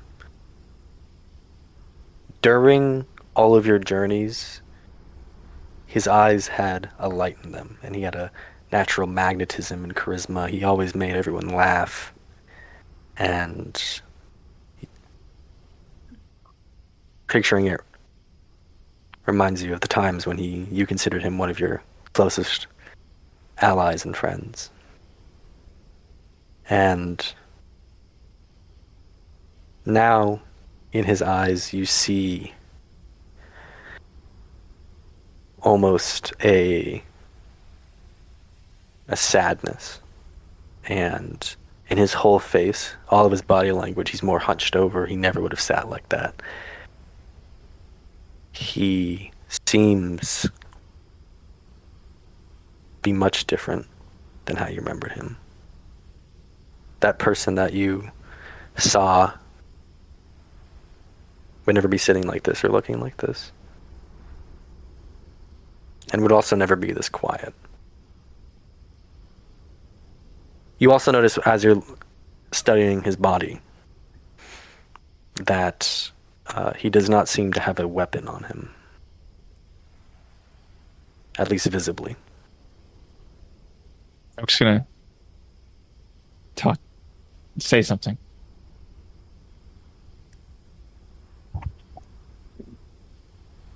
Do you feel bad? Right. He's gonna say something. Mm-hmm. Do you feel bad for what you did? He closes his eyes and takes a deep breath and sighs. And then opens them again and stares into the flames. And you see in his eyes glittering tears. And he says in a soft voice, "Every day." I'm gonna take a step forward. Then why? Because I had no other choice, Roke. Because it was what I was ordered to do. And I was not capable of disobeying orders. I wasn't myself. I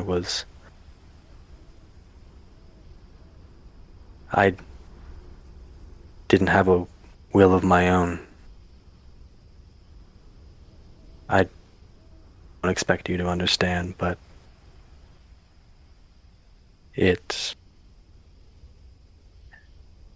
It was that way for years. I don't know how long it's been, but I suspect I was that way for longer than I was not. Take Roke, another step. What's it? never forget how lucky you are to know your own name. Man, I wanted to kill his ass, and now I don't. Roke's internal monologue.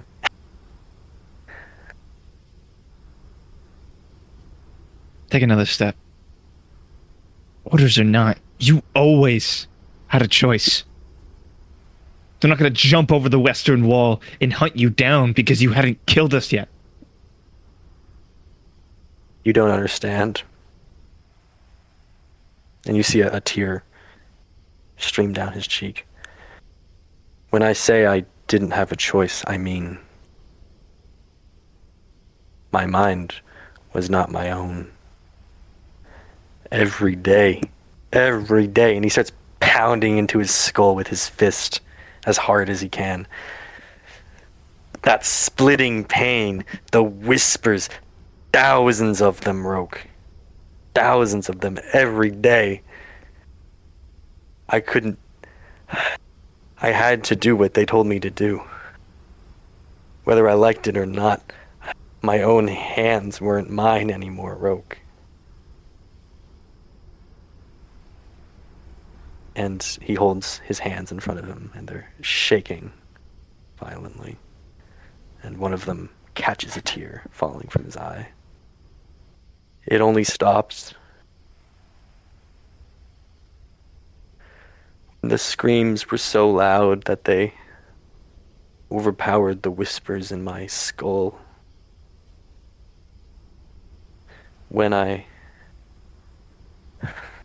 The sight of the fire, the sight of children burning.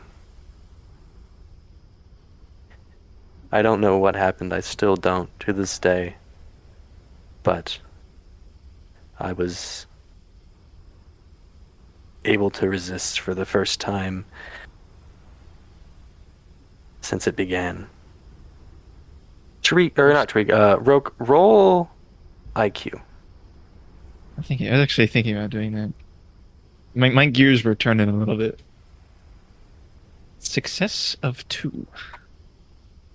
Something strikes you all of a sudden. You never met a Westerling in the East, and so you never thought of it. But now that you've been traveling through the West and have met so many of them, you realize how uncommon, how irregular it is that Kahdri speaks such fluent common. He speaks it better than any Westerling you've met, besides perhaps the Dahi Kahina. Oh, this music's not fitting. He's started crying a little bit now. Full on. Roke's gonna take another step forward. Probably 7 yards away now. You're not a man, are you? You're some sort of puppet.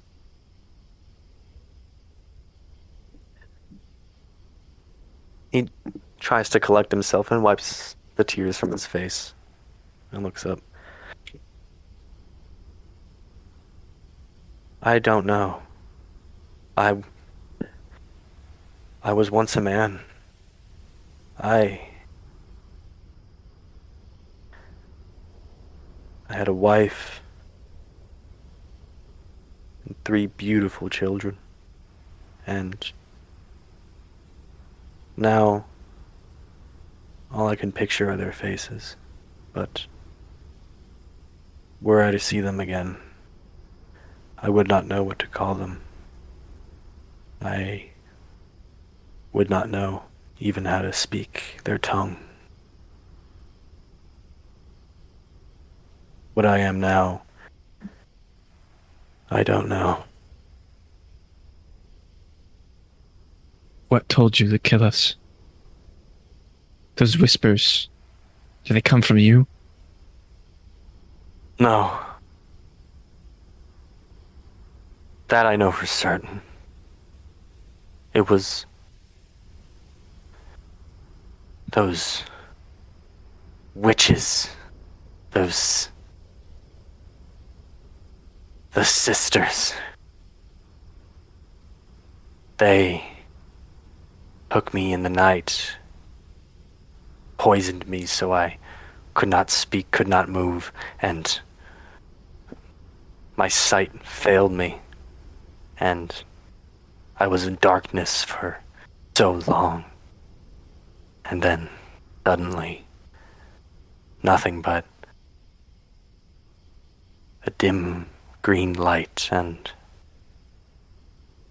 their eyes, Roke, could not distinguish their iris from their whites.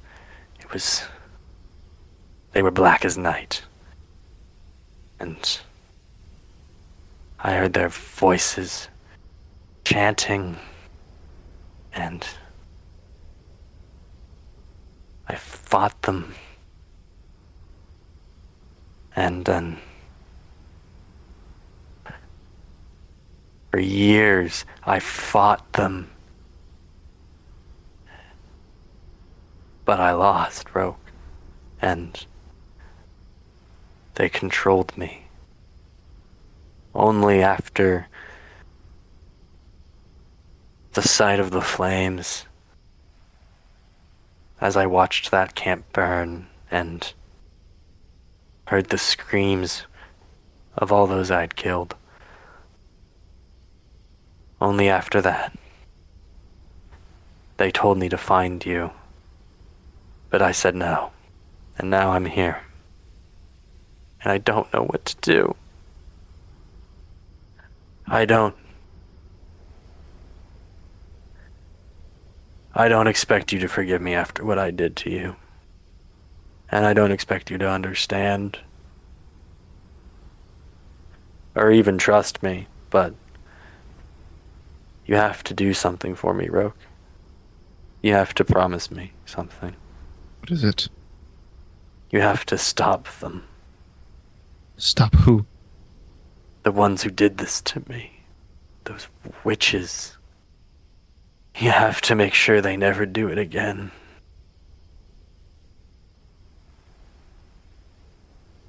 Promise me, Roke.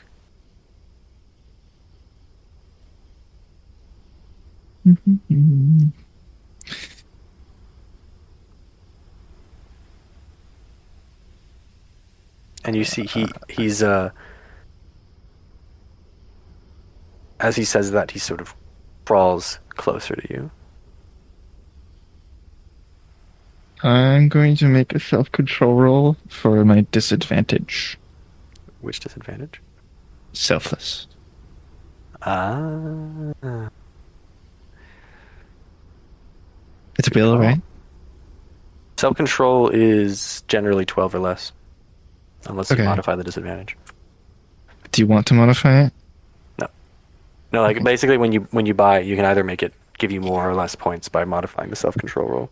But if you have the regular like cost of the disadvantage, then it's 12. As he's crawling towards me, Roke, he's going to relax. He's not going to let go of it or like loosen it enough, but he's going to relax the grip on Fjallraven and kind of drop it down to his side. And the other bloodied hole in hand in the other one.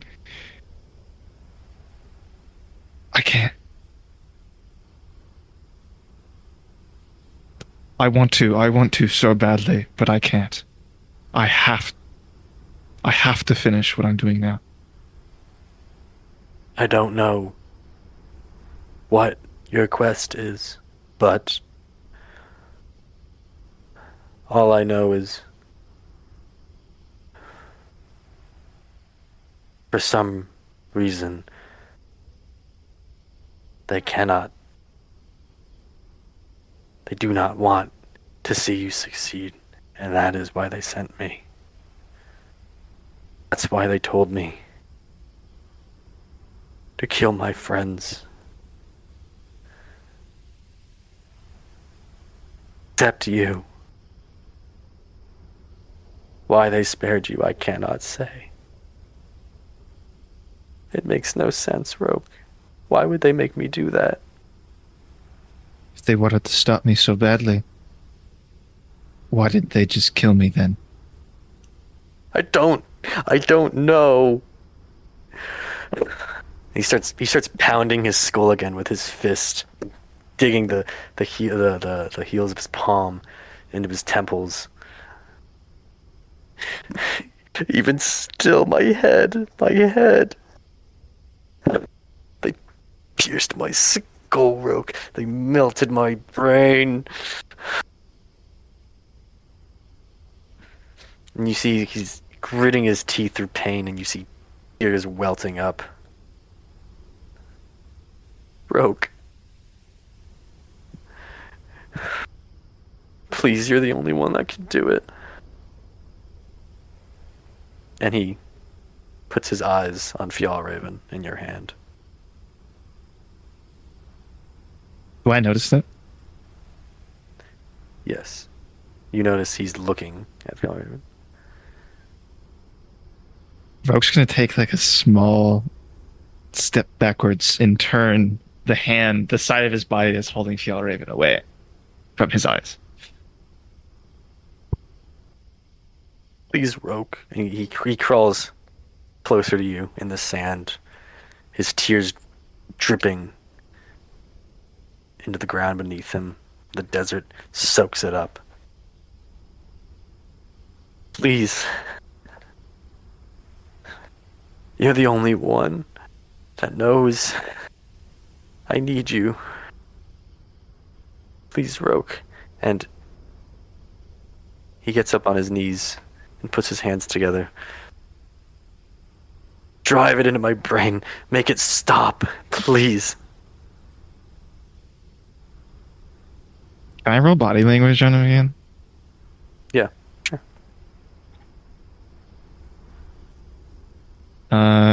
Failure of 1.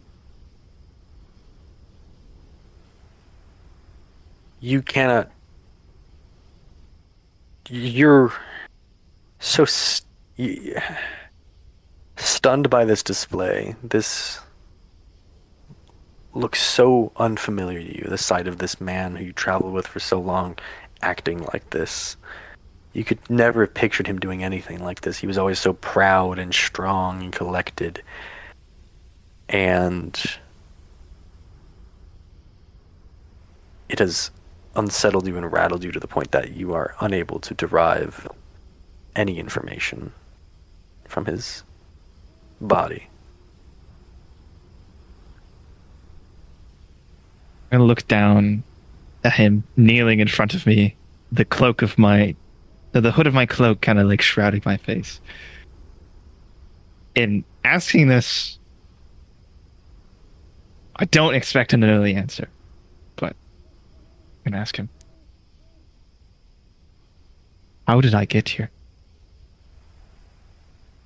He looks up at you slowly.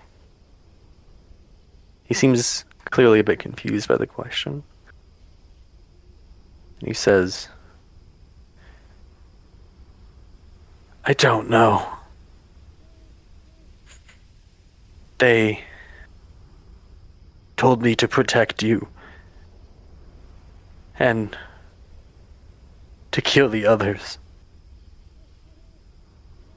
They made me kill the others.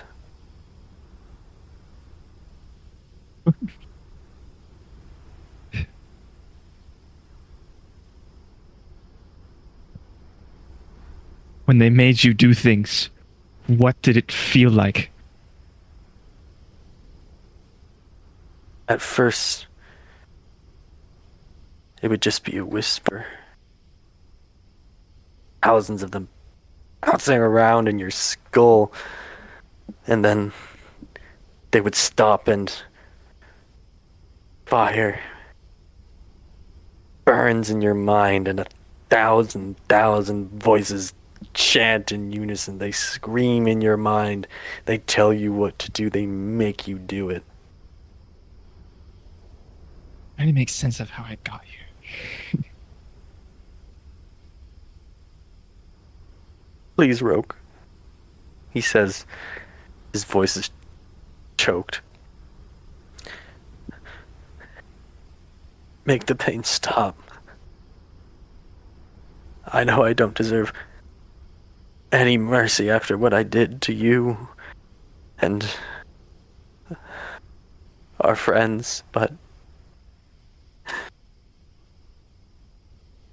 you're the only one who can do it. Make it stop, Roke. I don't understand. I was miles that way. And he points off into the distance with his Fjallraven. Miles. And I walked for hours here. For you, sobbing on the ground in the sand. All I've wanted to do for the past year is kill you. And now I don't. No, you have to. You have to. I don't have to do anything.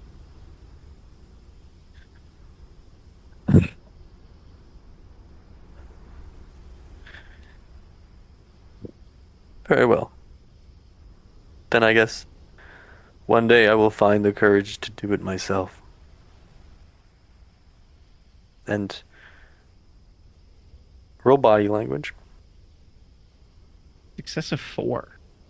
You see for half a moment his eyes flicker to his own blade when he says that. And you see you can see that it was unsheathed, and you can tell that it was thrown violently. Because you can see the sand has been shifted by the force of it landing and sliding across the desert. I'm going to punch him. Right in the jaw. You step up to him and thrust into the jaw. Just roll damage. Oh, I roll a 3d6. I did not kill him instantly. Head explodes.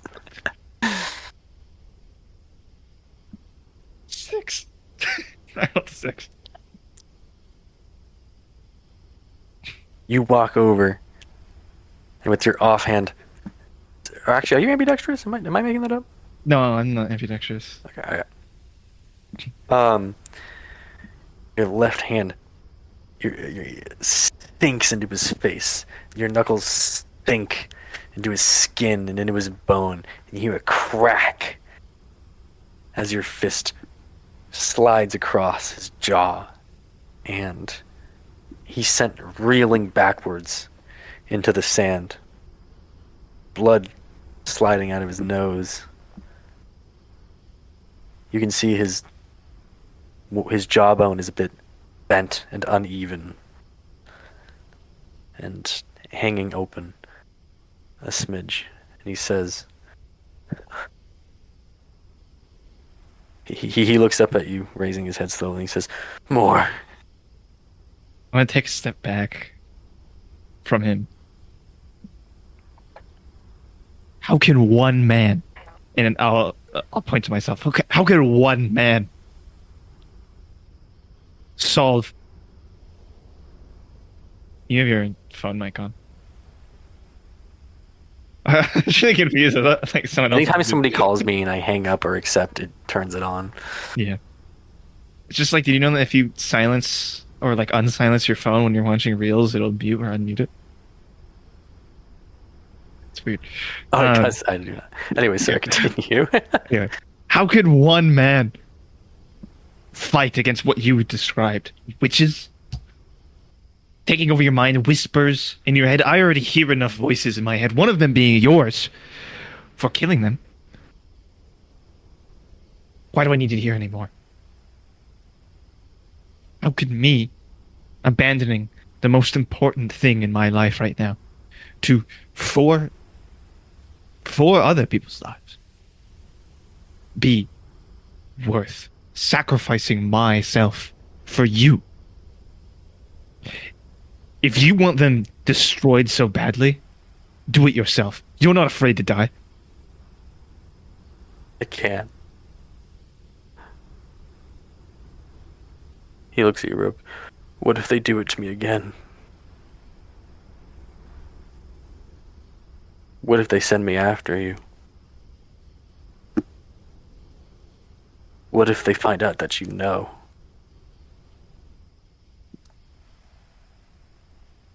They're gonna find out if I know if I show up on their doorstep and try to kill them. Can't think, Roke. It's like a blade piercing into my skull, a dagger being hammered over and over, deeper and deeper into my mind, Roke.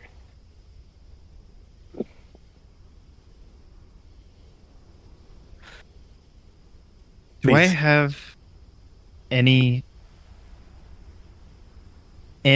sort of parchment on me and like something to write with? You left with nothing but Fjallraven at your hip. Okay.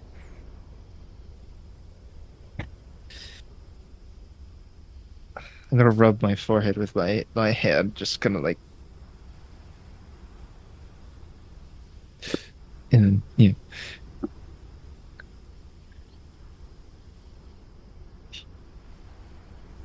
you should get help. You should find some sort of the city, the capital here. They could heal you. They could help you. There's no They could fixing also- this, Roke. There's no. They're the ones who did this, Rogue. Why would they help me? The ones in the capital? That's where they hide.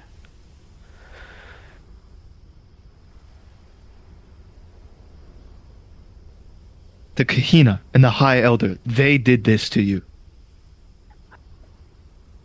I know the Elder. But that is what I once called them, yes. Can I just like do a roll? Is it believable that the people who like housed us and sent us on this journey? There ain't no role for that, bro. There... What are you trying to say?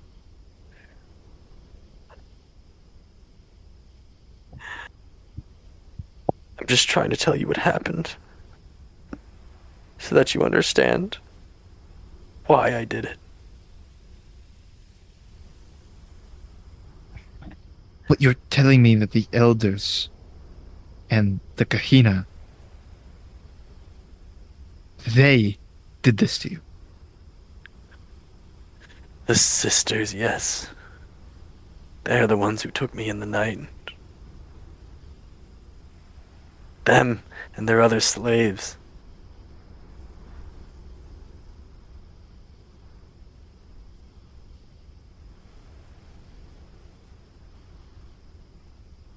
Roke's gonna start pacing.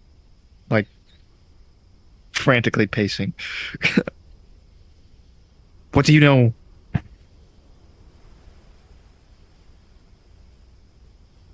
What do you know about waking Matt Harvey?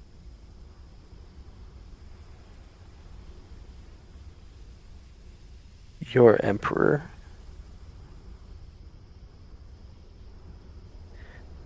I don't know anything about that. Roke, I know only what I've told you.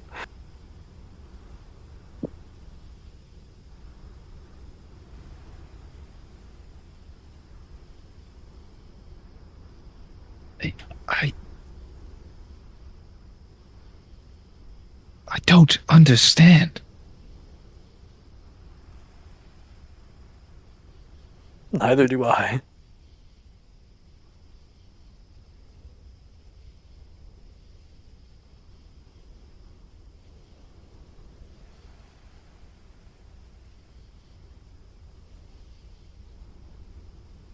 And getting here, I still don't understand that. It's like if something took over my body and made me walk this way. For miles. For hours. I don't understand.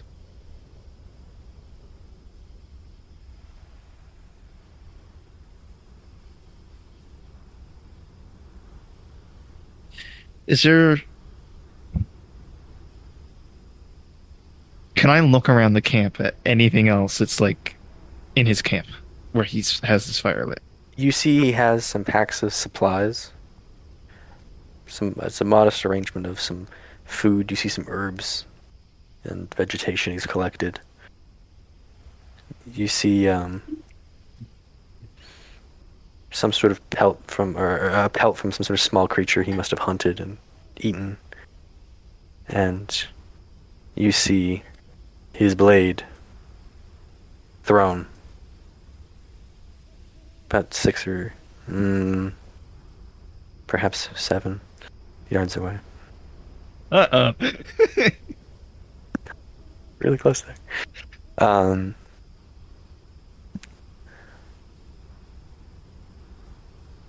then him and the clothes on his back. And the small fire he started with what little vegetation he could find in the desert.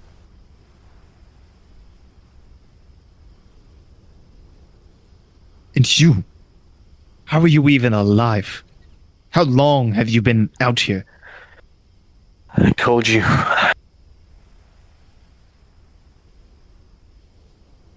Well,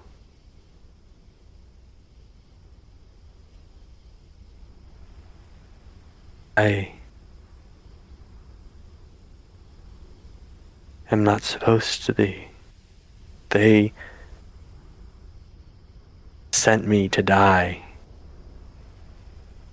They sent me to find you and your new friends so that you may slay me.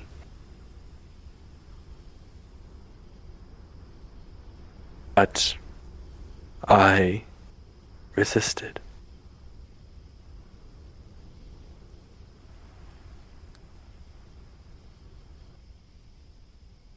Did you now? You resisted. Yet here you are, slobbering all over my boots, asking me to kill you. He cries a little Do you bit not harder now. do exactly as they asked once again?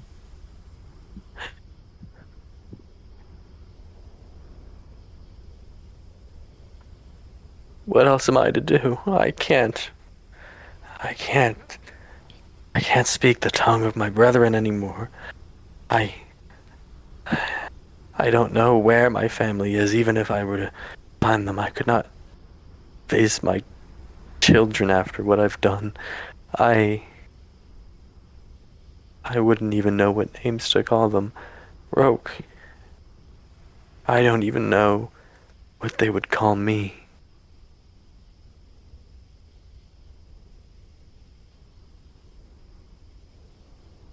They took my life away from me. There's nothing left for me.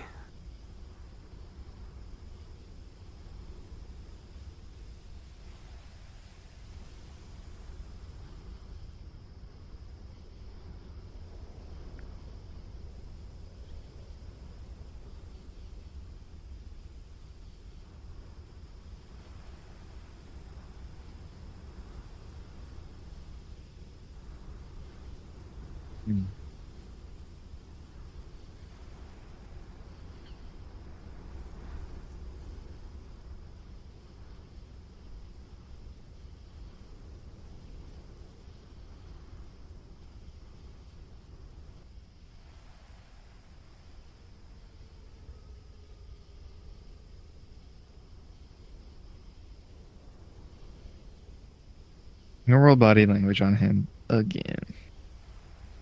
Okay. Success of 3. You are staring into the eyes of a broken, defeated man.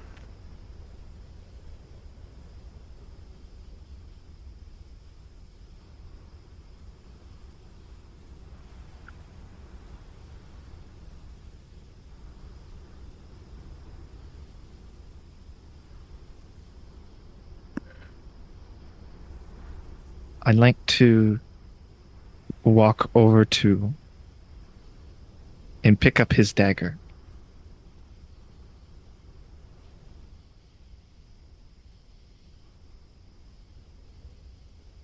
Like his sword? You said he threw a dagger, right? He threw his sword. Oh, he threw his sword. I'd like to go over and pick up his sword. Yep, you walk over and pick up his sword.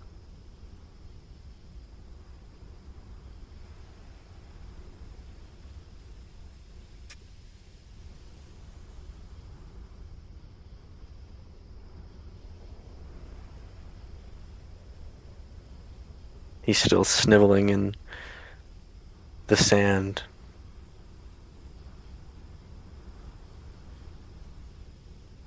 Wiping the snot onto his sleeve And the blood. and the blood. A mixture of green and red.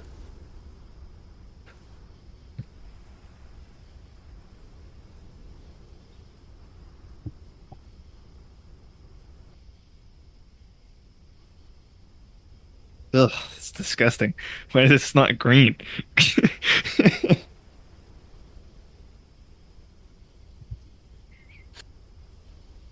You have his sword, you're standing about 6 Don't say yards away from him.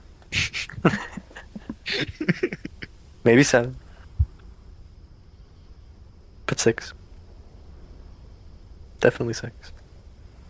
Maybe 7, but 6. Maybe 7. Definitely 6. Talking like Trump. 6, maybe 7.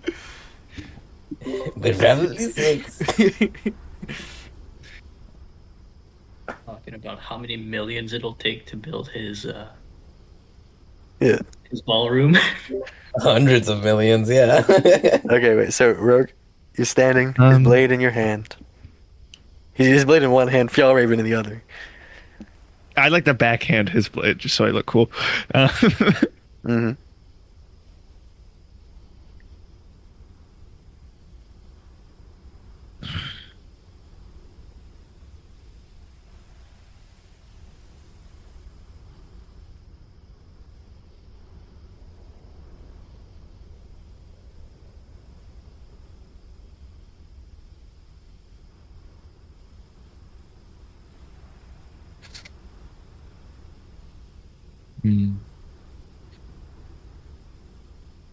This is tough. You know what? That makes me happy. Thank you, Asher. That's so good.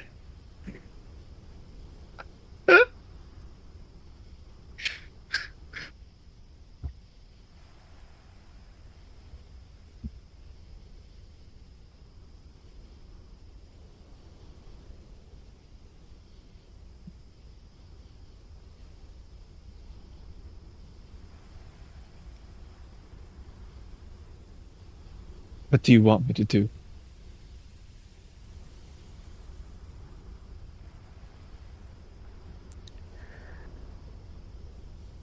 He collects himself slowly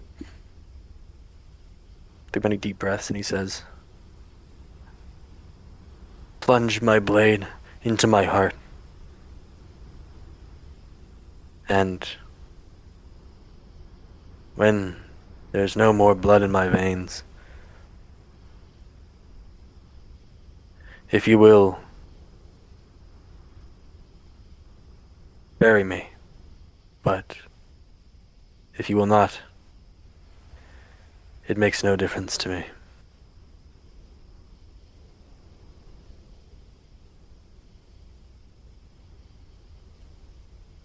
I ask only you to bring me that kiss of death.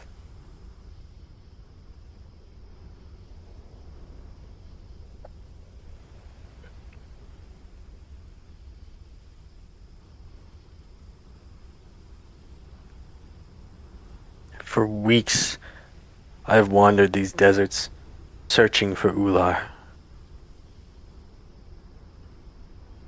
All I found is you.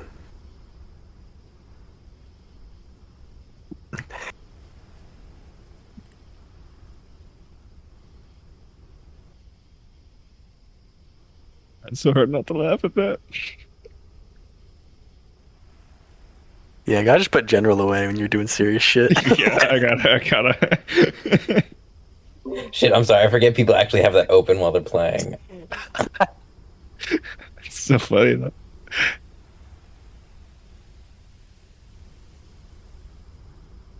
I'm going to look at this thing in front of me. This sobbing, slobbering man in the sand.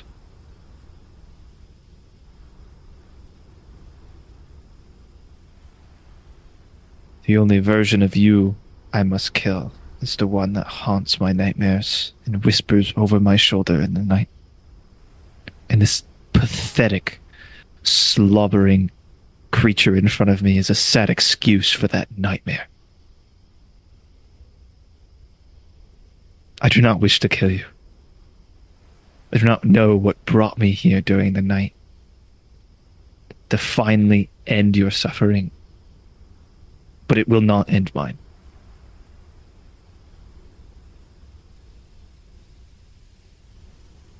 I cannot kill those things that haunt you.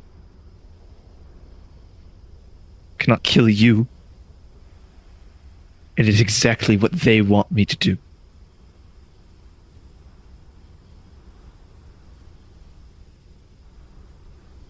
Goodbye.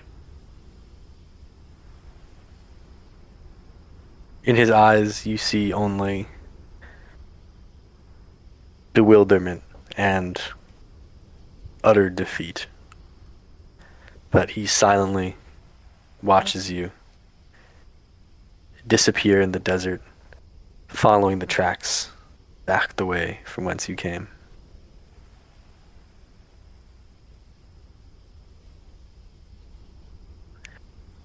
After about an hour of marching south,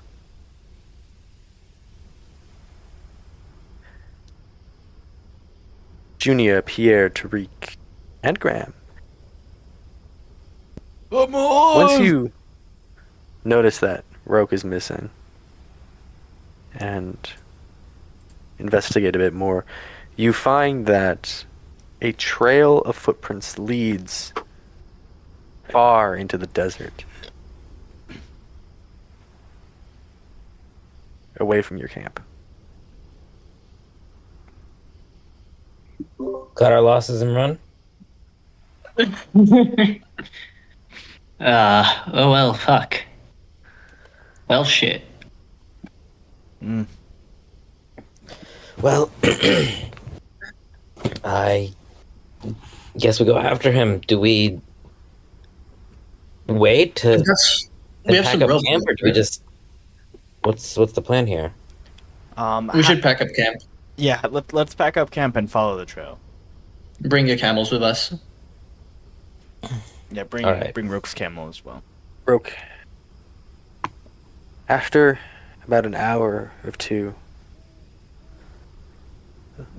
of marching back, with so much on your mind, you see in the distance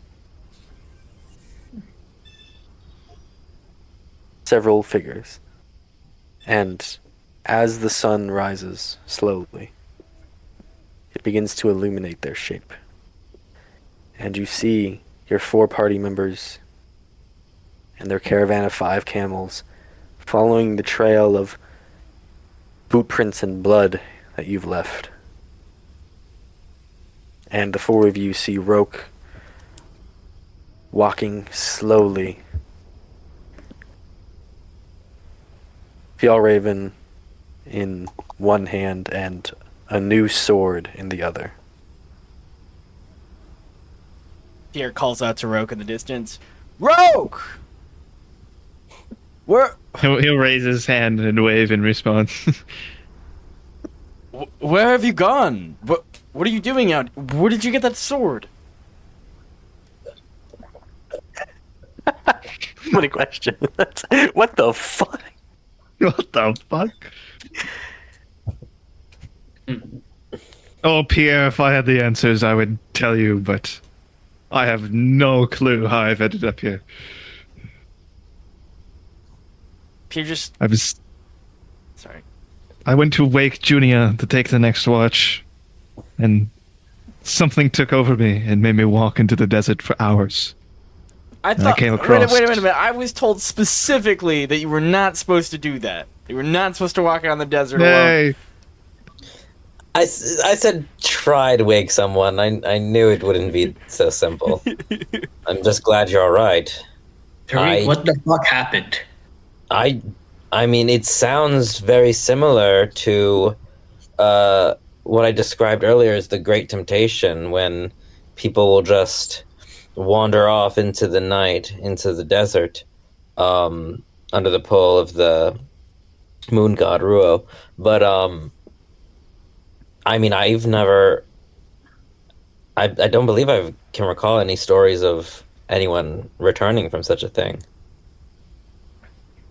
Does Roke look injured?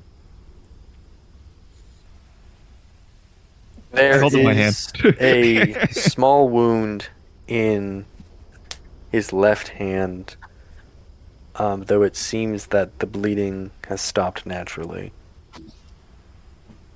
as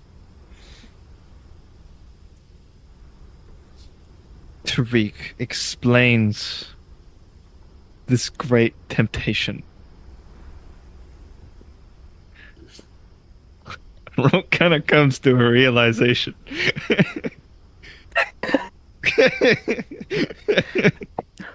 Oh, this is a thing. I have explained this before. Tariq, Yes, Roke? this great temptation that you speak of, Yes. what happens when someone falls for it? What do they see? Well, what do they see? Yes.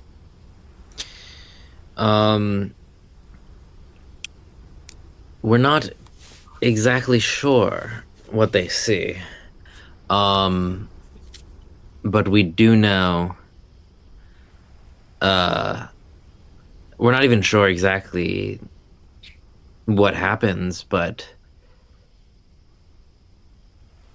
Holy fuck, I it's just got just- the worst cramp in my fucking leg. Holy fuck. I can't. Oh, shit. I sent Kahdri in real life. He's sitting in your chair. Oh, fuck. Okay, I'm good. I'm not wrong, right, Jack? We don't know what people see. What people see Or I when wouldn't they, know. when they, Yeah, generally the folktales go that when They just a don't man come back, so falls we to don't the Great hear about it, Temptation, they yeah. don't come back. exactly. Yeah. The legend is that they eventually encounter Ular, who removes his mask and takes their soul. Yeah, so we're not sure exactly. We have a few different versions of the legend. Some say that Ular will take your soul. Others say that you'll join Ruo in the Dark North to bring down the Dark North during the end times, but we're not exactly sure what happens or what you see.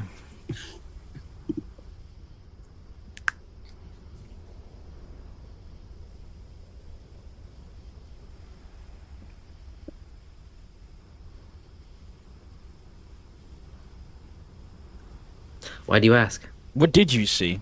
What happened? Can I inspect the sword I got? In what sense? Does it look the same as when I got it? Yeah. Okay. I just had a thought, like, that could have been a great temptation, but why do I still have the sword? Like how cautious and paranoid you are. I am. It's... If it was all a dream, then... Well, I brought the dream What's with me. We also just killed a random Westerling that was trying to steal our shit. Did he have any water on him or like, it anything? was by the Oh, secret- way? yeah, was that completely unrelated? Like, I wanted to loot that guy before we left, but I have thoughts, but I Yeah, don't I want know. to take all his food and water. That's for sure. All right, in game, I tell Roke we just killed a Westerling who was trying to steer us. Did you see him or did you interact with? What happened out there? I was watching the camp. I saw nothing. And I went to wake Junia. And as I was reaching for her tent, it was like my arm froze. Like my bones and muscles were suddenly made of metal. And I couldn't move them. And I couldn't speak. And I turned around and started walking out of the same strange stiffness that flooded my arm suddenly filled my legs and started walking for me. And I kept walking and walking. Eventually I was able to move my hands through sheer willpower and stabbed myself to see if it would do anything. And it didn't. Until I came across this campfire. And it stopped. And there, I saw the face of the man who killed my friends. Kahdri? The name that he told me, yes. But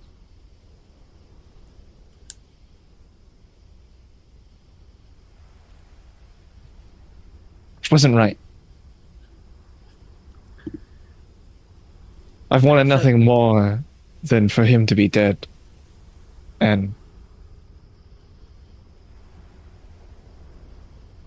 suddenly he's here in the middle of the desert.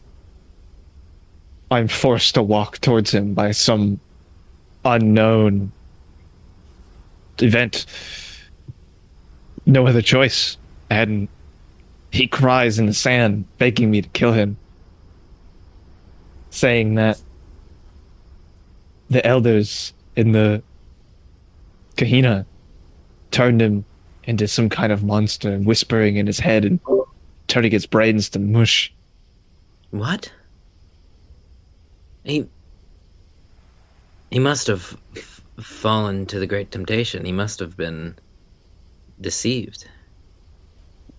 And he said that their final order was for him to find me and to die by my hand.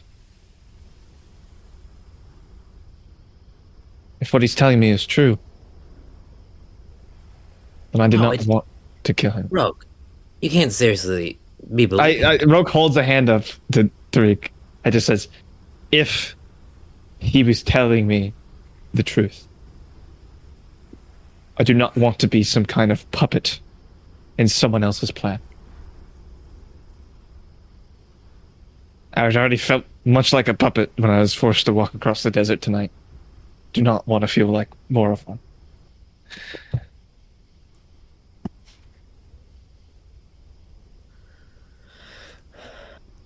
I understand your concern and why you feel that way. However, think about it. All of our So wait, was he saying that I'm gonna. Roke's gonna hold up another hand to Tariq to silence him and just be like, "Isn't this exactly what you just described to me? Under the moon goddess's light, I am tempted by the thing that I want most, and it is served to me on a silver platter." well, Do you think if I had killed him, I wouldn't have returned? that would be my guess. I mean, what's the alternative, right? You were saying if it were true, but if it were true, why would they help us so much only to... Did he say they sent them to kill you or to die by you. To die by. That doesn't make any Kill sense. my either. friends, but die by my hand. If they wanted to kill all of us, they had every opportunity to do so. Pierre was lying, sick and alone on their tables in front of all of them. They could have poisoned him. They could have just slit his throat. Well, I don't Just- know if they wanted us. He was clearly insane. Yes. That's my point exactly. Yes, Roke is describing complete and utter madness, even if this was Kahdri out in the You know what? desert. Friends, if we want to see him so bad, why don't we just walk in the other direction and see if No. he's still there? We're running out of water already. We need to go. Exactly, Julia. Junia speaks true. Trust. This is But these are Junia- the visions of gods you're talking about. There's nothing saying they couldn't make it real if they didn't want to. I looked down at the sword in my hand. Huh. We cannot be deterred from our journey, and you need to rest. You have not been well, Roke. Let's I have tie been his awake camel to all ours. night and walking the entire night. Yeah, Roke Can I cannot sleep get and run? any sleep. Yeah, Roke cannot get. I perhaps know a cure to your ailment that might give you the sleep you so desperately No. need. Pierre, Laudanum, baby. Pierre, ideally, we have him ride with someone else. And sleep? If it's So even he- possible yes. for him to sleep, of course. But these ramblings about Kahdri, even if they were true, and this sword was from where he says it was, I find it hard to believe that this isn't some madness stricken in the desert from heat stroke. Some I mean, plight. he has a sword. We did not have a sword like this when we left. I'm not saying. I'm just saying that we. I could have robbed the poor old man in the middle of the desert. Without knowing. This is the wrong time to approach this. We are so desperately close to where we are I meant to need be. to leave. Okay. Are you absolutely certain that you saw Kahdri? I just you're in a rather untrustworthy state. I mean, we would have to know for sure. Well, simple. We'll travel, let him sleep, and we'll ask once he's gotten rest. As of right now, yes, I'm certain. But I agree, I do need rest. And you didn't kill this Kahdri. No. For my peace of mind, could we spend just a little time before we head out to, or maybe even as we travel, to check on all of each other's state of minds and see if anyone else has undergoing anything? As we travel, we cannot waste time. Okay. Right, Pierre? Yes, of course. I worry for you, Roke. You've been frightening me this entire journey, and you said you've already seen visions and voices of this Kahdri, and now you've had a full-blown hallucination, potentially, which is not healthy, and it worries me. Yeah. Look at his sword. I don't think he's hallucinating. At least not for that part. I'm not saying that I'm just saying that the entire story must not be I mean, Yes, but Kahdri could have been hallucinating. Like any number of things is possible. Any number of things is more likely than what Kahdri told Roke. did you what did Kahdri say to you specifically, Roke? What questions did you ask them?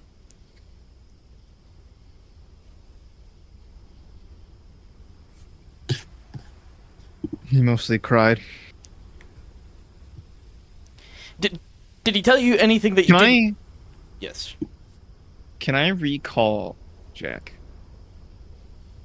when I punched him, did it feel solid? It hurt your hand how hard you punched him. In fact, if you look on your knuckles, you'll see bits of skin Ugh. were shedded off by the impact. Can I show that? Some skin is missing from your knuckles. Okay, never mind. But yeah, you can show that, yes. No, that's not that important. I'm just trying to remember what he said from the beginning. Did he tell you anything you didn't Claims. already know? I love you. Yes, he did. But truth or not, I don't know. He told me that the sisters, these witches, took him in the night and put him in this dark room for an uncountable amount of time and tortured him until they sent him out to kill my friends and only spare me.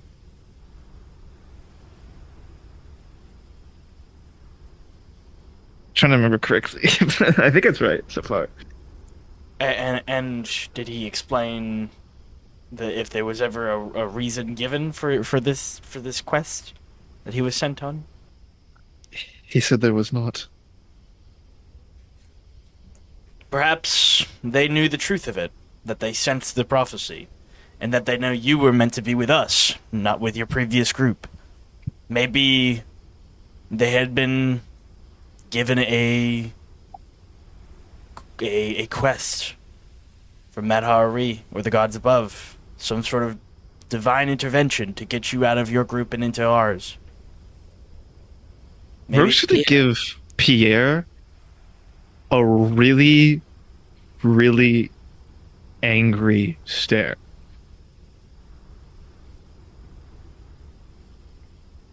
That is the worst thing I've ever heard come out of your mouth, Pierre. You haven't. We have to assume whatever you're saying is true. If you want to hear what I'm thinking, this is what I'm thinking. Otherwise, you're telling me for no reason at all, the government of this place in the middle of nowhere sent a deranged man into your group to kill your friends and spare you for absolutely no reason. There is no reason other than what I just said. You either... I mean, What is it, Junior? the only reason I could think of would be that it was somewhat intentional so we could unite the prophecy. That's what I said. Sorry, my apologies. Anyway, you have to think critically about what words you've been saying to us. This is the only real reason why that would have happened.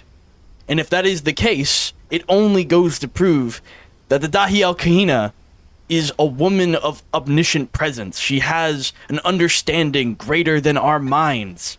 She's shown us worlds that we might not properly understand or comprehend. And you have to be willing to believe things that would be hard to believe. I have a question. Did Pierre describe what the Kahina, the Dahia al Kahina showed him when healing? No, I did not. Tariq's gonna be interested by that then. What worlds did she show you? He looks to Tariq with almost a glimmer in his eye. The healers, they showed me home. They showed me the flame of the marching armies, and they showed me the power that I have to stop it. My right as a member of the prophecy to stop the marching flames of the East. That's what she showed me. She showed me the hope that I have and the optimism that we can continue forward on our journey as was destined. And did you hear anything? I did, actually. I heard the flames itself address me, telling me that I couldn't do it. And I told it that it was wrong, and that I could. And I did. And that's how I survived.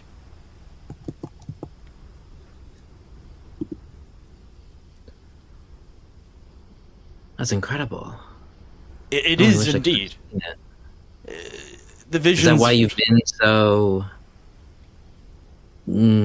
different in attitude? I mean, I can't say I'm not pleased by your change in faith, but it is rather jarring and noticeable even for me. Listen, what happened in Alraab has changed me, and I understand my purpose in life now. But that doesn't change the fact that we are on a journey of high importance, and there are people waiting on us, and lives we must save. I just want to make sure our fellow party member, and he looks to Roke, is in good graces, and is understanding the situations that have befell them. I'm not claiming to know the truth, of course. I wasn't there. But I'm just giving inclination to what I'm thinking. And I apologize if I offended you.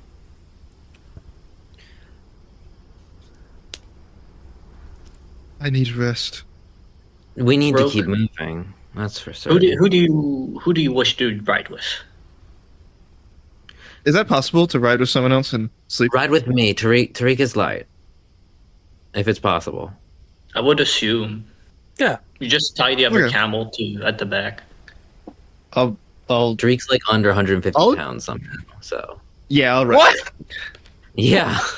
That's some bullshit. That's what I was thinking. I was like 5'9" and under 150. What are you talking Also, about? That's what I also am. above strength 10, though. Oh well. Yeah, Oh, no, well, but above Tariq is strength like and, toned. Tariq is muscular. Yeah.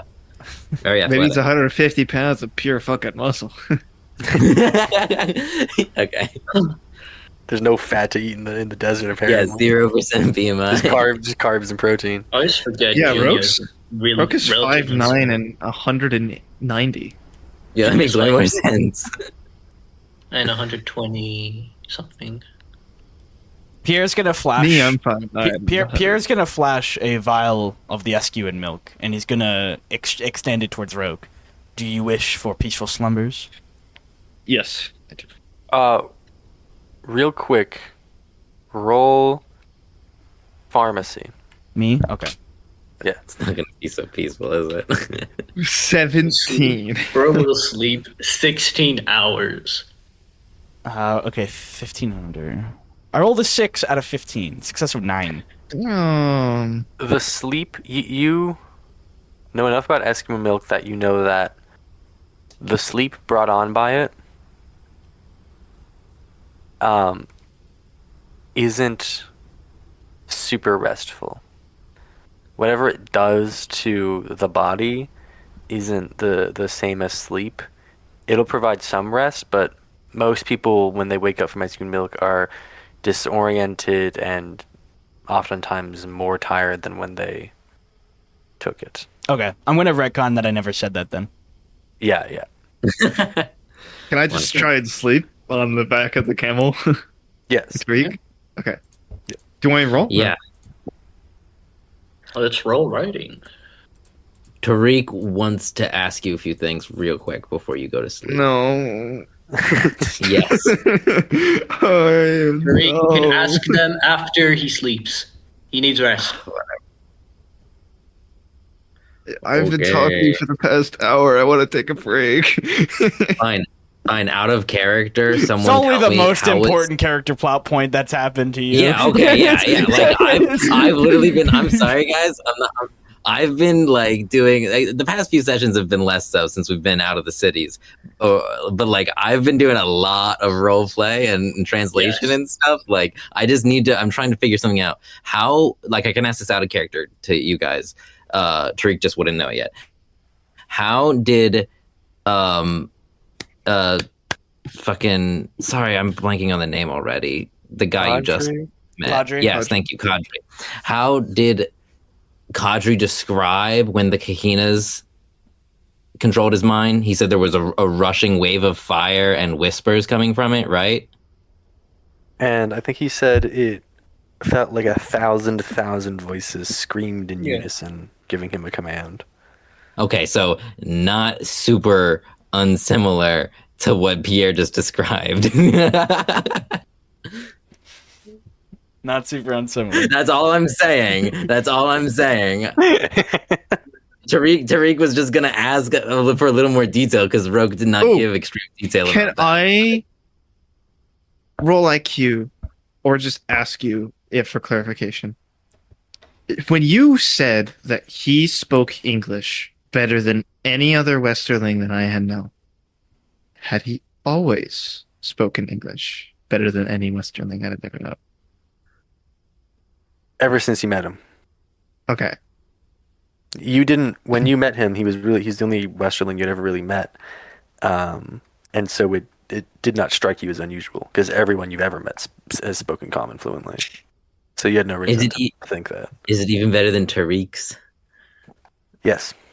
Oh wow, damn! Because I was Bro's a fluent orator. Quinn bringing that up made me remember how you described how the Kahina was talking to Pierre and how she suddenly spoke like really good English or common.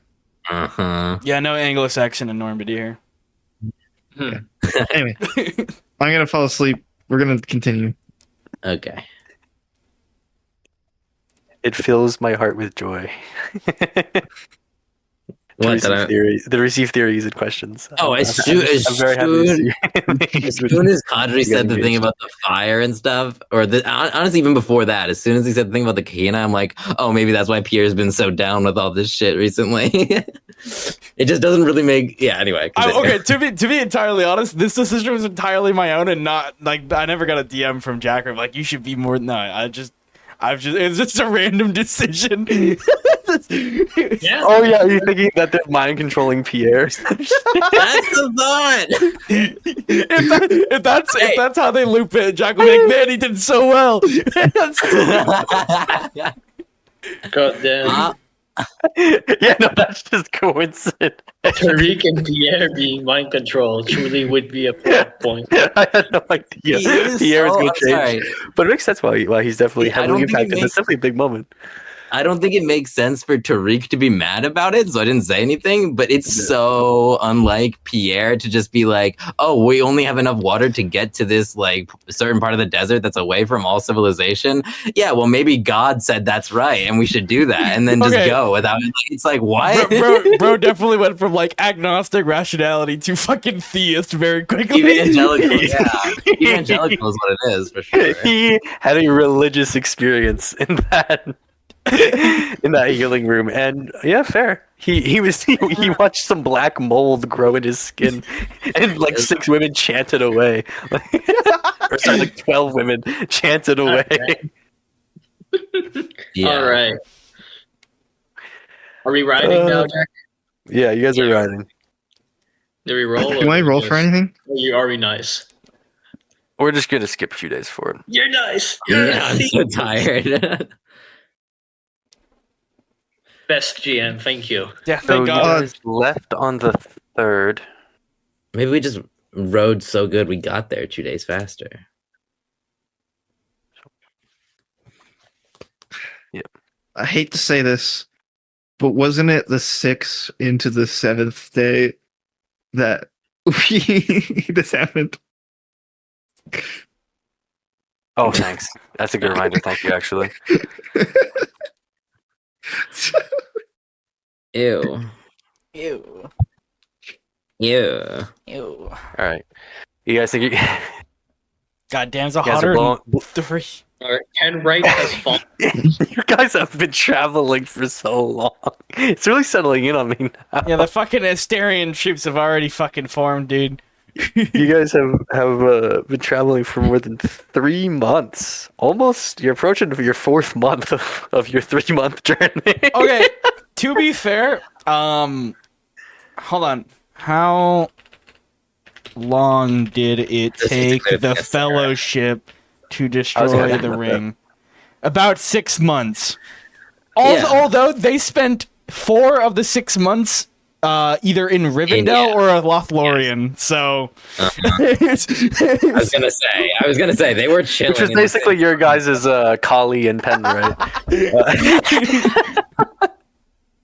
Mainly Pen, right? Yeah. Yeah, when I started playing, we were in Penrite, and when I stopped playing, Graham, you were still in Penrite. And then there were like 4 more sessions in Penrite. Oh, it was so Penrite fun. is so Oh fucking yeah, long, I dude. mean, you guys sounding like it. You'd only been like just out of Penrite for a couple sessions by the time I came back, like a year later. Felt like we left Penrite, which was like Game of Thrones, and then we entered the Westerlands, which is like weird, obscure Dune lore. Yeah, no, the whole campaign Like, sounded pretty Game of Thrones until up to this point. Which, yeah. It wasn't that much Game of Thrones. It was just Pedro. No. Yeah, I think some of the world design in some things was though. But Silent Sisters. Silent goodbye, Actually, Silent Sister. I picked his entire family in the north. It's like, oh, well, let's just make them bears instead of wolves. It's like it's fire though, because that's how you do art, right? Yeah.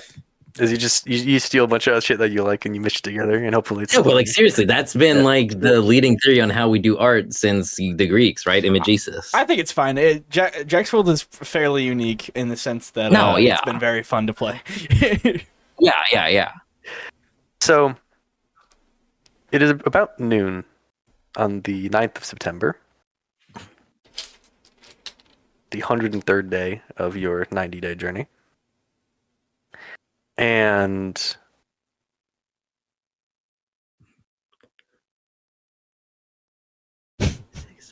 Six, seven. Why? in the distance, you guys slowly arrive to this large pit in the sand. And you can see clearly that this used to be a large deposit of water. And you can almost picture all of the greenery that must have grown here and once lived here. But now there's nothing but dry sand and the occasional cactus and bush.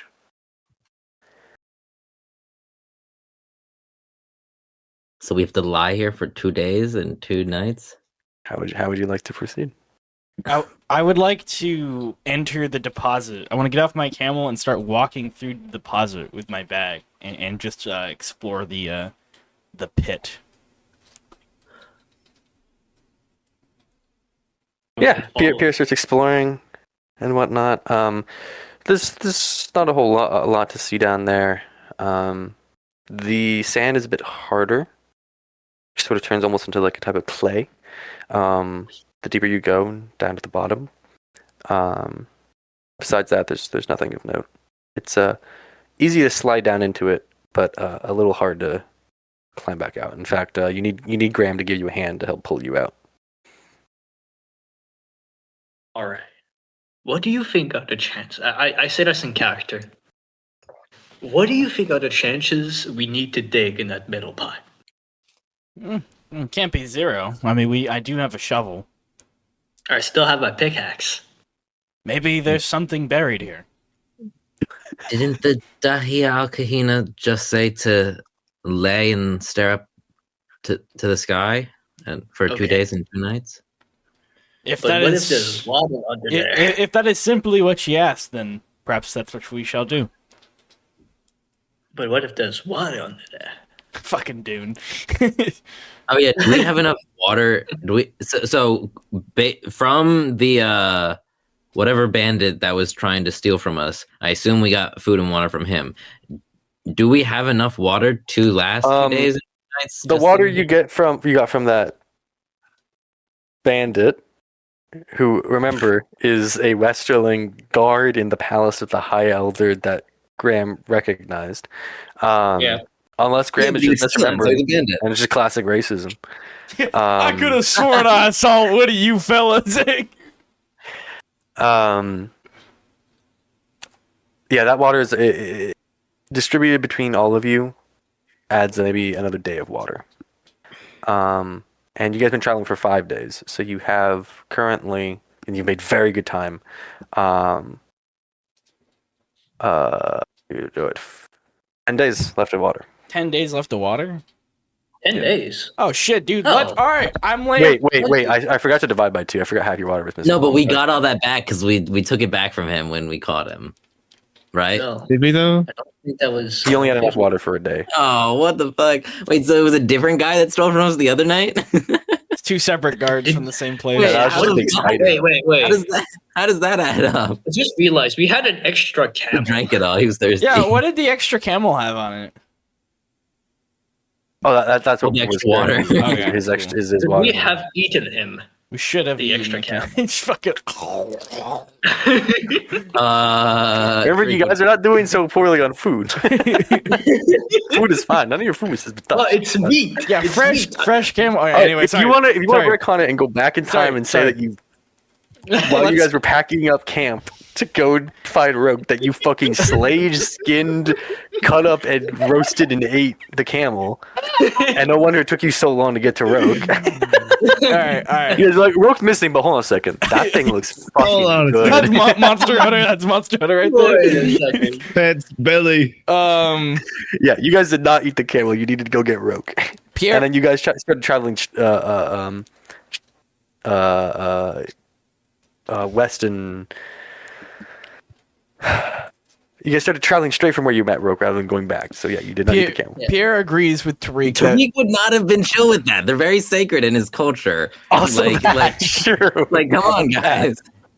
Pierre agrees with Tariq that we should follow the Dahiel Kiaz the orders, and proceed to lay on our backs for 2 days and 2 nights. In the deposit of all places, the nice clay hard rock. You guys want to learn a fun fact about this campaign? Sure. The term Dahia al Kahina was just the extended term that referred to all of the Kahina, but it caused so much confusion that it became the title of the High Elder's personal Kahina, and I was like, that works.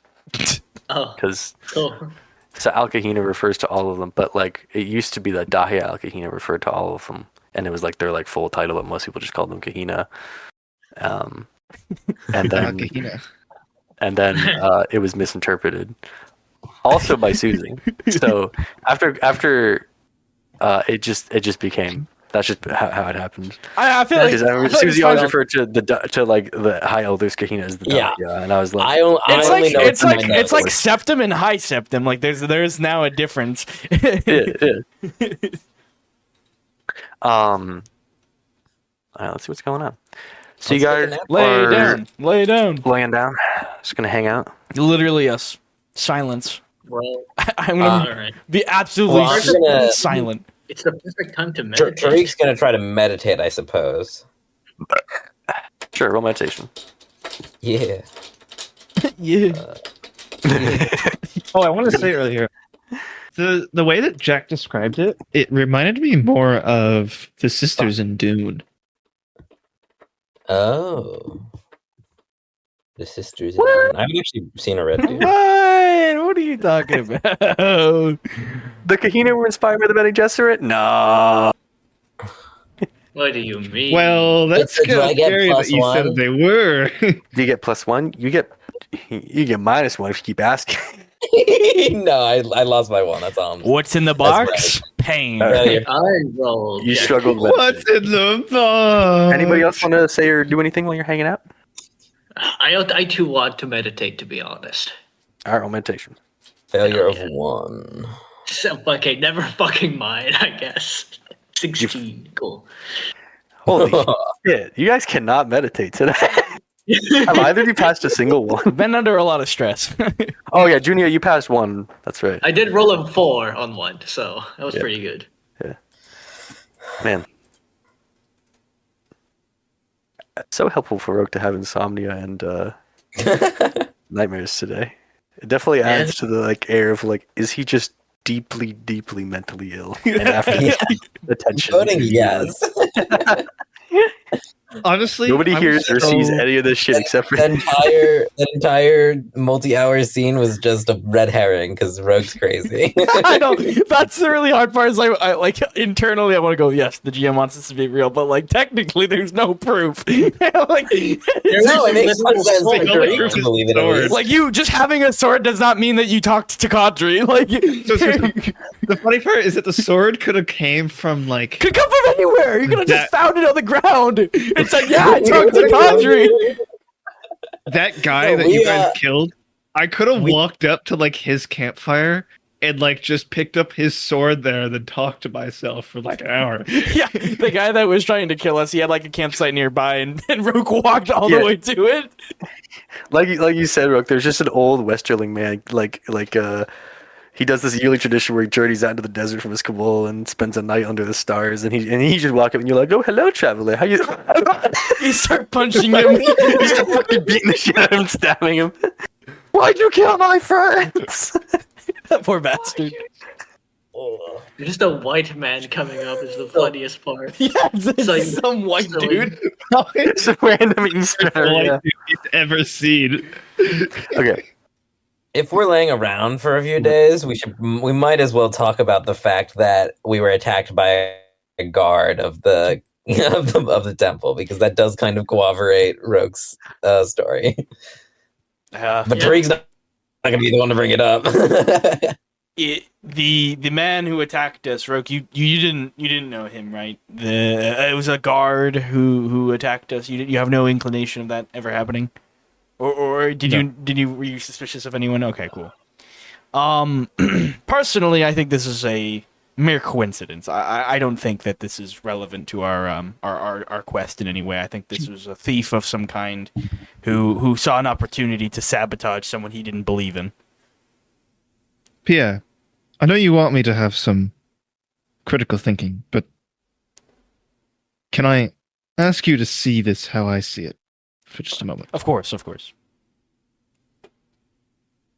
Tariq described this great temptation to us, where people, by some unknown force, they just walk off into the desert in the middle of the night, exactly like I did. I felt like I could not resist at all. I tried to resist. I even stabbed myself, and I couldn't.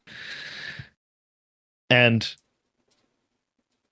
in front of me, the exact line that I walked for in miles is the one man I have been looking for ever since I have been on the eastern shores of the Danemark. Do you understand how not only coincidental that is, but absurd to think that I walked in the one direction in this entire desert where he was? It is certainly hard to believe. Sorry.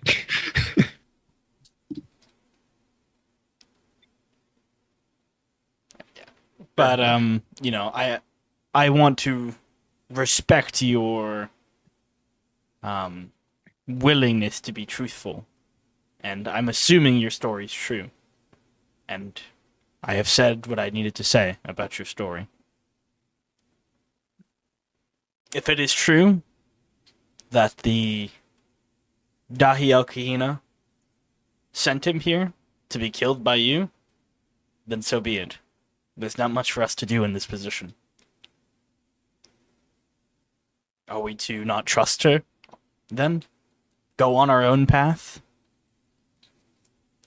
But wouldn't that make you question if they want us so badly to awaken the God Emperor that they killed people for it? I mean, we've killed people for it. Junior brings up True enough for that. Junior brings up a wonderful Junior brings up a amazing point. A wonderful point. We, too, have killed many people. Innocent. I actually have killed many innocent people in the wake of our journey. So, if the all-seeing Dahi Kahina sees people that need to die for our journey to come true, she's no better than me, and I'm no better than her. But she's the only person giving us guidance right now in a wake of uncharity. So unless you know the true path for us to head on, I don't see why we should falter. I respect your unwariness, but as I say, what are we to do? You're right. I just question whether or not we are doing something for the greater good. We've had this debate before, and I do not wish to revisit. Don't worry. I'm not going to change my mind about what we do. I could not care less if he's awakened or not. But I'm here to awaken him. I might as well see what happens. You don't care? What other way do we have to stop the bloodshed in your land? You don't care? I mean, everyone has the right to. I never said that I did not care about those people's lives. I don't see how awakening one man could change that so quickly. Perhaps you have not read the tales of Madhari. A man of I have his, not. a man of his might and wisdom could strike anything down. I'm sure of it. And he, whether he knows it immediately or not, will be the solution to any ailment in our society.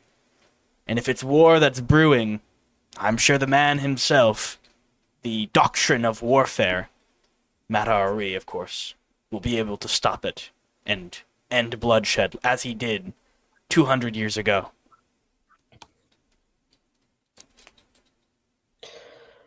Maybe we're mad for believing one man can do all of that, but if the legends are to be believed, he's more than one man. And more than that, Roke, this is all we have. What other way can we stop it? Holy fuck, I just had a realization. That's such a good gift.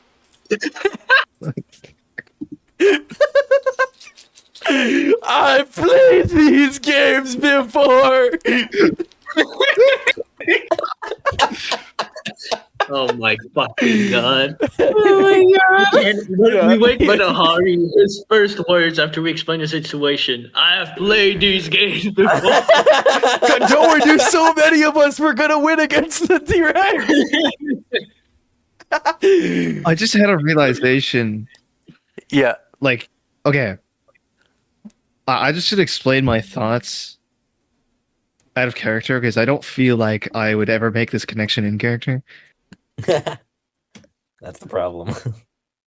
The great temptation is the moon goddess in Ular, which is death, right? Well, it's not a goddess, or it's Ayu and Rua. Just a deity.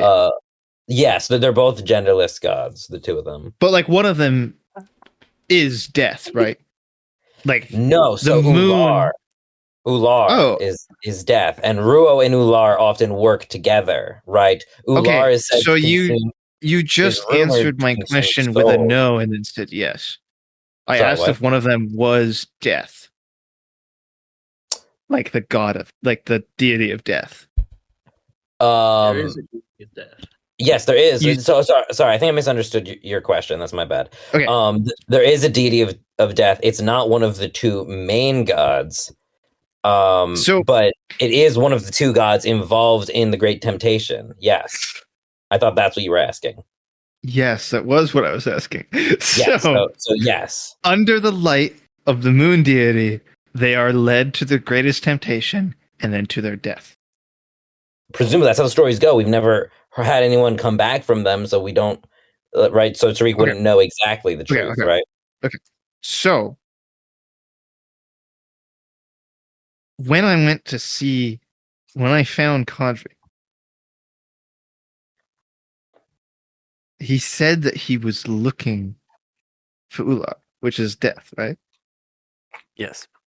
Mhm. Okay, so if I just make this really loose connection Mhm. and say that I did go to the Great Temptation and make it out alive, what if there was I'm Ular. there was two plans that Ular made? One, I go there and I get lured to my death and the prophecy doesn't happen. Or two, I go there and I listen to Kahdri and I kill the Kahina. And then both ways, I feel like the prophecy wouldn't happen. And then the war happens and it feeds Ular, which is the god of death. Mhm. He wants death. He wants us to fail. I'm hearing it. Yeah. Yeah, I actually also believe that Ular's a bad guy. Yeah. No. I think that's I think that's pretty much not exactly that, not to that in depth, but Tariq was saying like, oh, this is a trick from Ruo or Ular, who are both usually opposing Ayu, who is seen as the one head good god, right? And so the two of them are often opposing the one that's seen as the good god, so they're seen as evil. And so yeah, I think Tariq just assumed that it was the Great Temptation. It was some visions trying to deter us from our task, right? I So think killing people is making the world a better place. unless you believe that, then you can see them as good guys, right? that's what Well, I think. subjective. All right. Anyway, let's continue. That was just a thought I had randomly. I was like, oh, kind of makes sense. Yeah, that guy's like, you guys are just gonna feed into the cycle, more death. What happens, GM? We sit there for 2 days, 2 nights. Yes. So, lots of time passes. Eventually, you retreat into your tents to hide from the heat of the sun. And eventually the sun passes. You guys share lunch and dinner, share your theories on this strange world and all these strange happenings and your quest and trying to figure out exactly what's going on here. There seems to be so much mystery surrounding you and all these deities. And eventually you find yourselves lying under the stars. Just as the Kahina had foreseen. Then again, she foresaw something very reasonable that she sent you to go do. So, does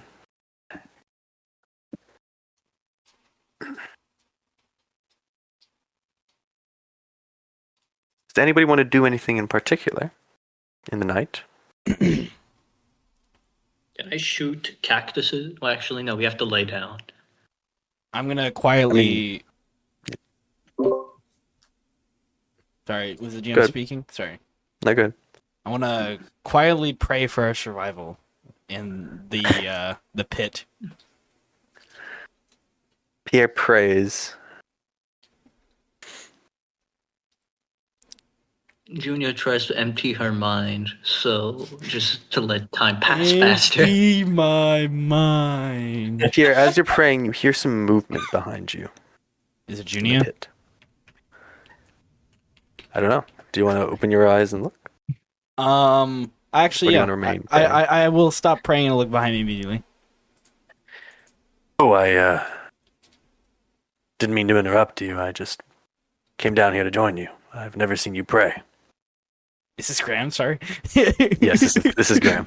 That's my Graham Norser voice. I figured it. I just would have been some random dude.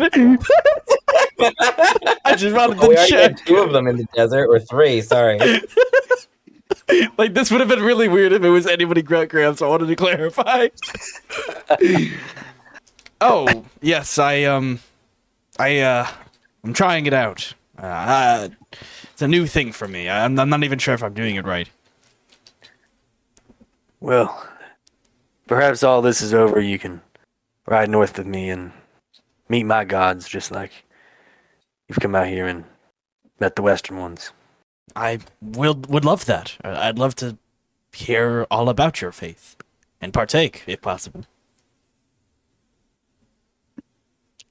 The way I was taught to pray, you sit down and, well, you kneel and close your eyes and you speak with the gods. It could be one of them, it could be all of them, and you ask them things, you make requests of them, and sometimes they'll answer. Most times they're too busy and you'll hear nothing but silence, but Maybe if Every now and then. maybe if we pray together, we'll hear something, together. Maybe, but my gods seldom come to these lands, I'm sure. This is a strange and wicked place, nothing like my lands. There's a eerie beauty to it all. The lifelessness of the desert. It's a stark contrast to what we grew up around. Aye, it's certainly different. I'll tell you what, whenever we get back east, I'm not sure I'm gonna miss it. I like having plenty of water around. Yes, and the springs and the trees and the autumn grass. I miss it all the same. And then he kneels down next to you and closes his eyes. I'll join him. Can Tariq try to meditate one more time on the second day, or no? Like, it's not No, only one day has passed. I'm pretty sure she said you guys just have to spend one day here, by the way.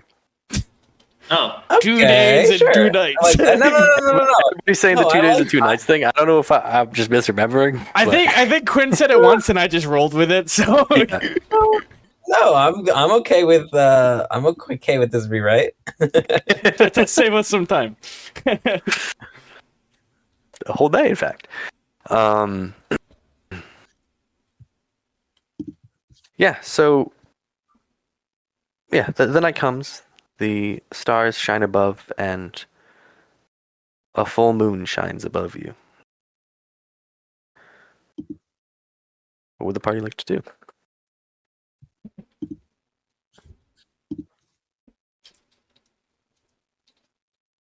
Nothing major. I'm good. I think we're just chilling and like hoping whatever the fuck we got told happens. Bing chilling. Being jelly.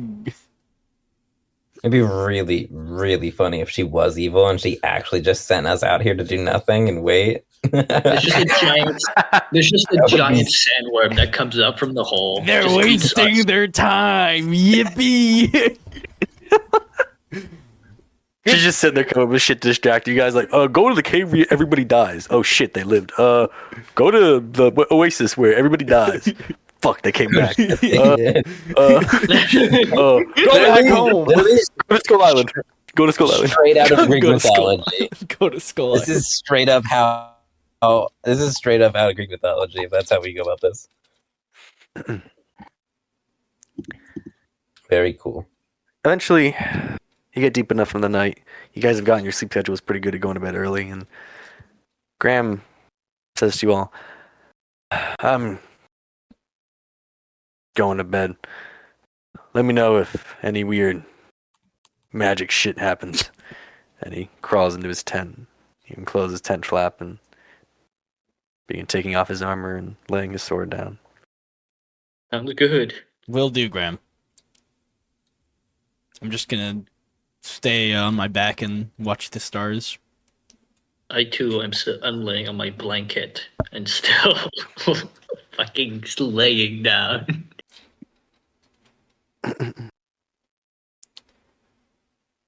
All right, you're all lying underneath the stars in your blankets. Check right now. I was making a peanut butter and jelly sandwich, and I heard Jack say, Graham lays down his sword. Were you misspeaking, or did he actually lay down a sword? And I'm in some kind of warped reality.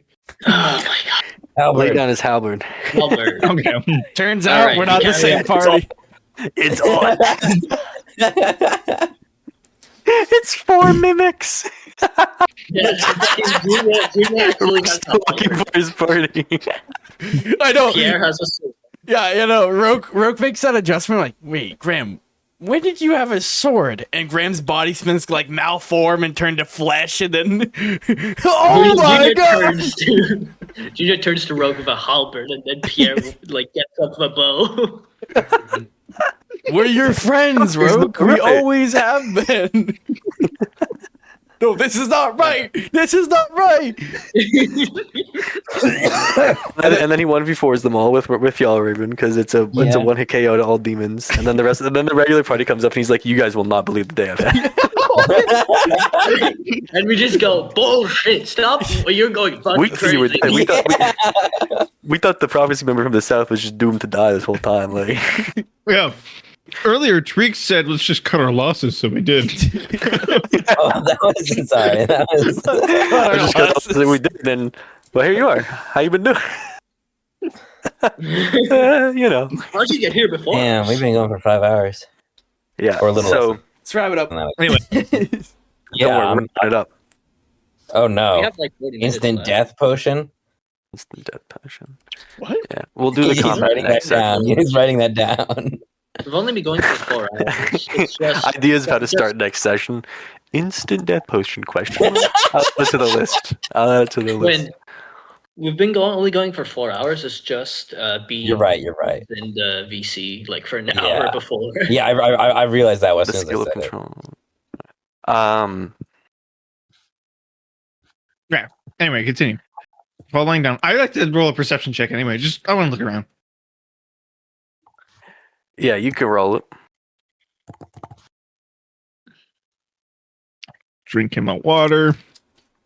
I rolled a 12. Failure of 1. Nothing much to see. Okay.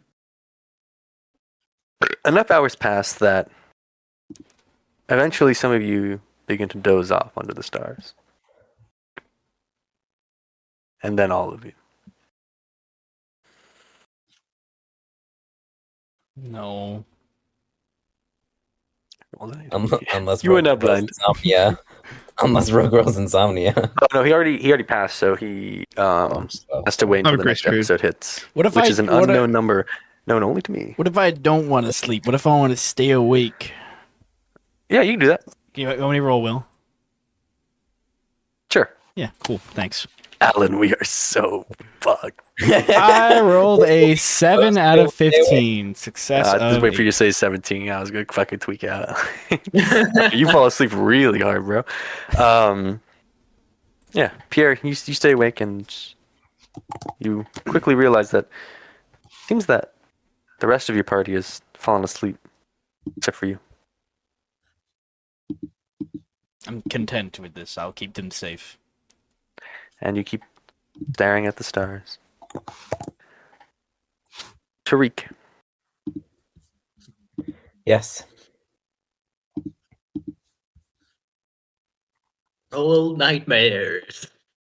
Oh, is that what's roll up? nightmares. All right. Oh, I think that's a failure of 1. Okay. Yes, I get nightmares. Okay.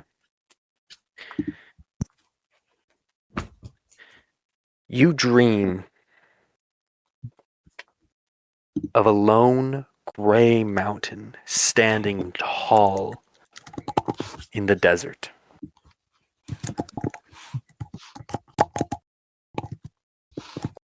And you dream of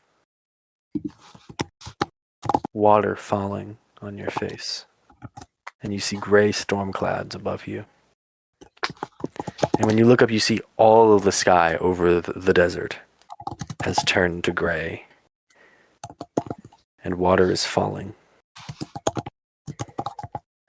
as far as you can see. And you see the only clear spot in the sky is above this mountain where the sun sits and the storm is swirling around. And you feel pulled towards the mountain, and it rips you off the ground and pulls you forward so hard that your shirt rips, and you're thrown through the sky and pummeled against the side of the mountain, and feel yourself dragged up its side. And you look up and you see at the top of the mountain where you were wrong. The sun is not there. There's a different source of light. The eye of the storm is in fact a great eye made of purple and green, just like the sigil of Utar Kar. And it blinks slowly at you. And lightning strikes the desert. Where the lightning strikes the sand, you see it turned to glass from the heat. And you feel yourself dragged upward over the mountain and into the eye, screaming. And you feel an immense heat as your flesh and muscle and bones are melted, and you cease to exist.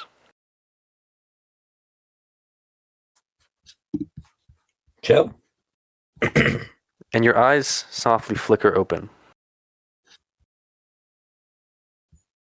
as you feel wet droplets dripping down your face. And you look at Pierre. Yeah. Pierre, in the middle of the night, you've been staying up, fighting hard to stay up. After about 2 hours, you heard a strange sound. It sounded like some sort of shuffling, like thousands of small legs running across the desert. And then, suddenly, the sound grew louder and closer, and you felt rain for the first time since you entered the western wall. Wet droplets pressing themselves against you.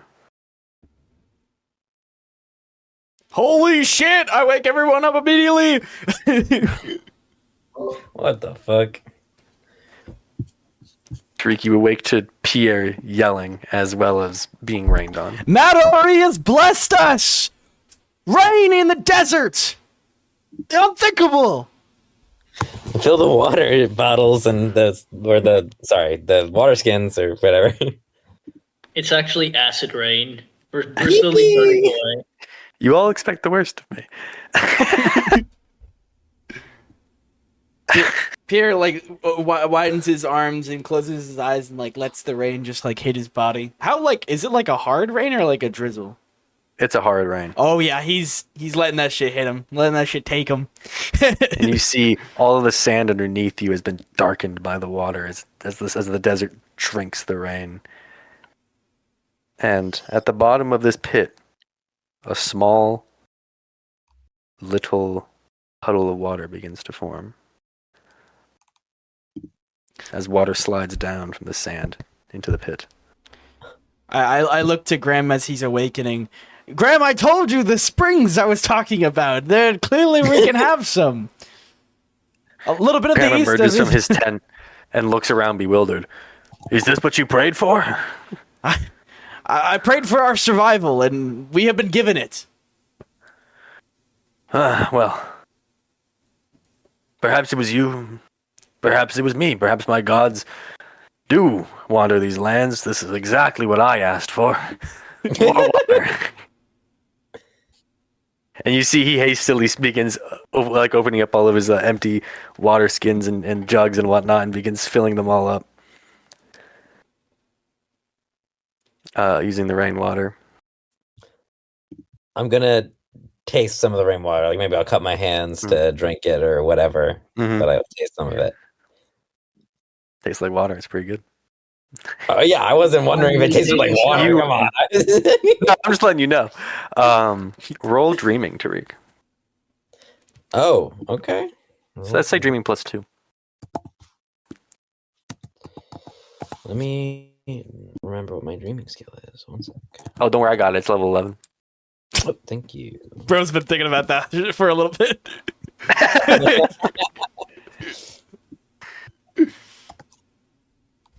Cocksucker. Failure 5. 16. Why do I roll so bad? Oh shit, bro. No dragon dreams for you. No, I didn't need them. You only remember. You remember your dream quite well, but you're unsure of the significance of it.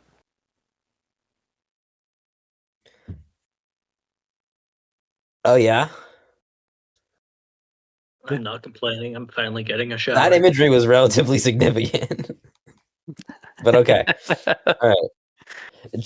Do I think it's significant enough to share it with people or no? Oh, sure.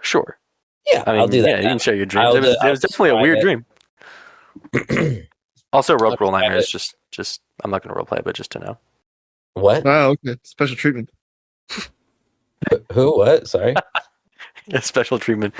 Dude, you got like an hour and a half. Fuck you. I rolled an 18. Yeah, you don't fuck with me. All right. No, I rolled a 12, so I Yeah, succeeded. I'm looking. Sorry. Go ahead, Tree. I will say I don't need to recount the entire thing, but I will say, everyone, bizarrely, I had a dream of rain in the desert just as I was waking to this, or perhaps it was more of a nightmare.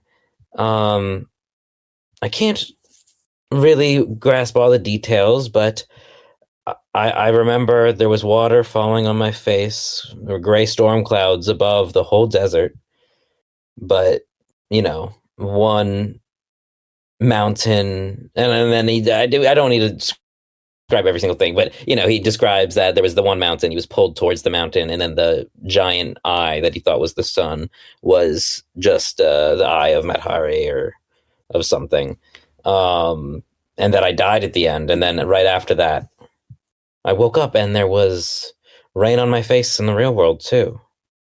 Find that interesting. It's quite interesting. And considering you've dreamt of Roke and all, maybe it was prophetic. I mean, clearly some of it was. That's true. Is there?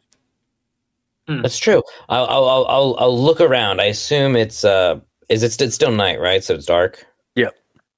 So I assume I probably can't see because it's dark. But do I know of any mountains nearby or at all in the desert? Like roll area knowledge. Yeah. Yippee! Finally get to use it. Me when another person asks Vermont or if I know what Mount Mansfield is. You ever heard of Camel's Home? Yeah, I have. Have I ever heard of Erebor? You ever heard of Erebor? To be fair, I think that's the kingdom. I don't know. Is that the mountain's name or is it the kingdom? It's the name? mountain What'd you name get, in Quinn? Elvish. Success of 4. The kingdom in the mountains. Erebor. Right? Because I have a level 13, correct? Yeah, I believe you. I mean, you could lie to me, but that'd be real sad. Level 13, IQ plus 3, so I got success of 4. I would never lie to my GM. He would hurt me. Would do. I mean, the vicious receipts things. are all in the rolling channel. You could just pull it up and audit me. There is, Next as you time. think about it more, one mountain in particular that reminds you of this. Now that you're describing the dream out loud, you think on it, and you have a chance to think on it more. You remember that this sounds similar to the description of a mountain fabled in Westerling and folklore. The holy Mount Zadar, the mountain of the sky god, and supposedly, it named after him because it is the tallest mountain in the Westerlands. It's really the only mountain known of in the Westerlands besides the Western Wall. It strangely sits alone, unlike any mountains known of in this world, and is the highest point known to the Westerlings, and is thus the closest you can get to the Sky God by making the ascent.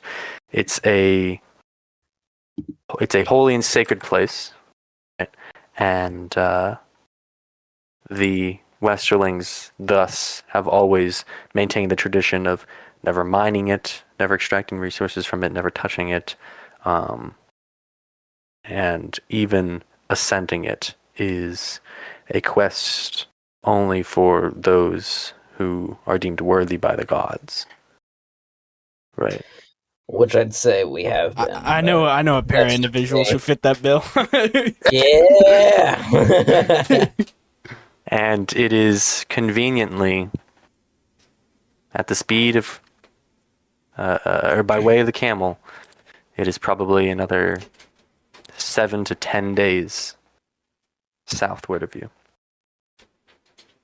More South. southeast, Southeast. Okay. but mainly south. Which direction did we travel to get here from Alraab? That was. Mostly western, maybe a bit south. Oh, okay. Okay. Alraab is a bit north of. So basically, right, you entered through the center of the western wall, and then straight westward was Jaddaruk, and then mostly northward of Jaddaruk was Alraab, and also a bit west. And then southwest is the Dried Oasis, and then southeast is this mountain, Mount Zadar. Do you want to communicate this to the party?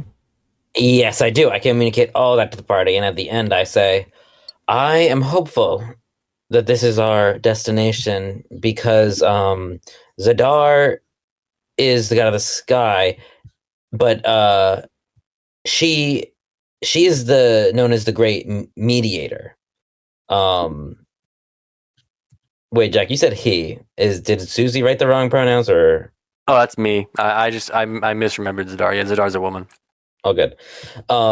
She's known as the great mediator. So she is close with both Ayu and Ruo. So if there is greater forces at work here, right? If the great temptation what is being used to directly try to thwart us, then it would be good to seek audience with the mediator, or at least it's a good sign that we'll be in her presence. That's all I'll say. Pierre puts his hand on your shoulder, Tariq. He goes, "You've been our guide since we stepped foot on the mountains of the Western Wall. It's only right for you to continue this role. I trust you with my life, and if that's where you think we need to go, I'm fully behind that." It seems right to me. It's and plus we've been here for about the time that Dahi Kahina has said, and this is, unless anyone else has been granted any visions or signs besides the rain, then I think it's the next step on our journey. And I think we are rested well, so perhaps we should travel soon. We should fill our bottles and leave as soon as possible. I am in full agreement of this, unless anybody has any objections. I do not. I agree. This sounds like a long journey. We should refill our stores, rest a bit longer, and, well, as long as we can. We don't have any tarps for our tents. Sleeping in the rain may be difficult. But I believe soon. I think we should. I do agree. Might as well use the rain to clean ourselves a little bit. The stench is starting to get to me. All right. So, how long do you guys want to stay here in the rain, refilling your stuff before you head out? Probably. I'm going to say it's it's 11 o'clock. We probably should stay. Whoa. Go ahead. We should probably stay until everything's full, and then once that is full, and then we leave. Okay.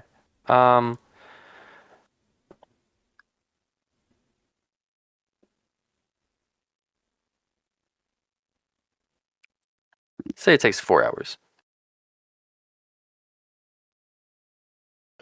We could also fill our water skins with the water that was pooling at the bottom of the oasis. I mean, it may have had a bunch of sand in it, but sand's not going to kill you. It's Sand's good. good. For you. Yeah, sand's good. Tariq would say that.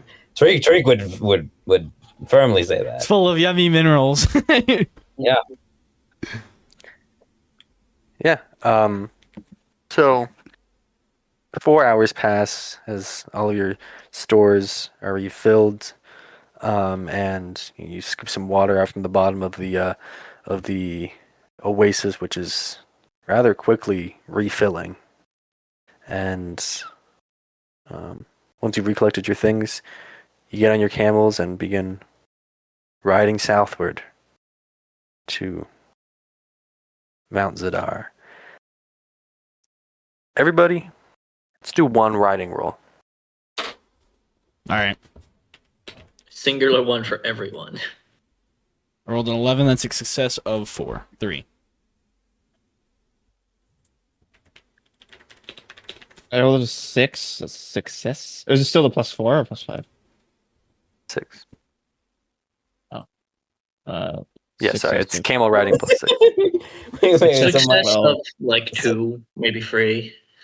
Just a success. That's why I know. wait, so why did I have a? So it's plus Sorry, and sorry, Roke, what was your success? I 19. misheard. 12 or something. Let me double check my roll. Tariq, 12. Wait, so- 11. I had 19 the last time we rolled it, but usually it was 18. Why did I get the +1 from? What was that again? Leadership. Leadership. Leadership. We don't have that anymore, right? No. no, it's just +6. Okay, so I only passed by 11. Success of 11. And Only Graham 11. rolled a 12 and has a... Oh, fuck. Closed his sheet. Graham probably sucks at riding camels. No, never forget, he has a horse riding skill. Oh, yeah, so those are transferable. he defaults to riding a camel at level 9. It's better than me. I just Which wanted to be means mean. He's to a Graham. 15 or less, success at 3. Why do you want to be mean to Graham? He's actually chill when Jack's playing him. Yeah. I know, he's quickly becoming one of my favorite characters because he's just Yeah, I made him such a chill guy. He's like, yeah. What does that say about you? Okay, 3, 11, 2 or 3, 11, and 3. I'm getting tired. We're not gonna go for too much longer, right? No, I'm just forgetting how long it's going to 3 take to get minutes. to Mount Zadar.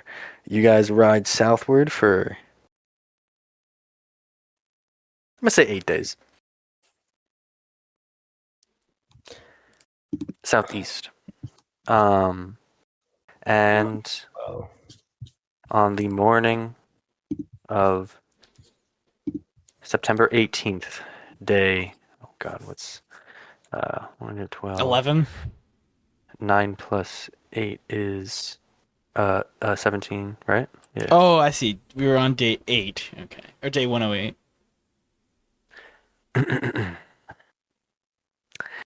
After 8 days of riding southeast, mostly south. God damn. If those armies have not marched on Penrite yet, they certainly have started to. Yeah. Well, I mean, it takes a while to amass a whole host of, like a whole army. If they had done it prior, Well, that's the thing. They've already risen a lot of They've levies to actually deal with the had- monster threat. What if there's fucking no more? What if Yeah. they were just ready? Yeah, you're right. Yeah. Well, I was wishful thinking. Sorry. Sure, what if there just weren't any Western monsters? Okay, but there were. There definitely were, though. Yeah, we saw them. That's true. We did see one. We actually watched them. Did see one. We actually watched them attend to us when there was a monster. Like, he went that way, and they like chased after him and everything. Like, it was. That is true. It was. That's one of the coolest scenes. I love that. It wasn't like the police not doing their job. No, like they were out there, dude. Yeah, you're right.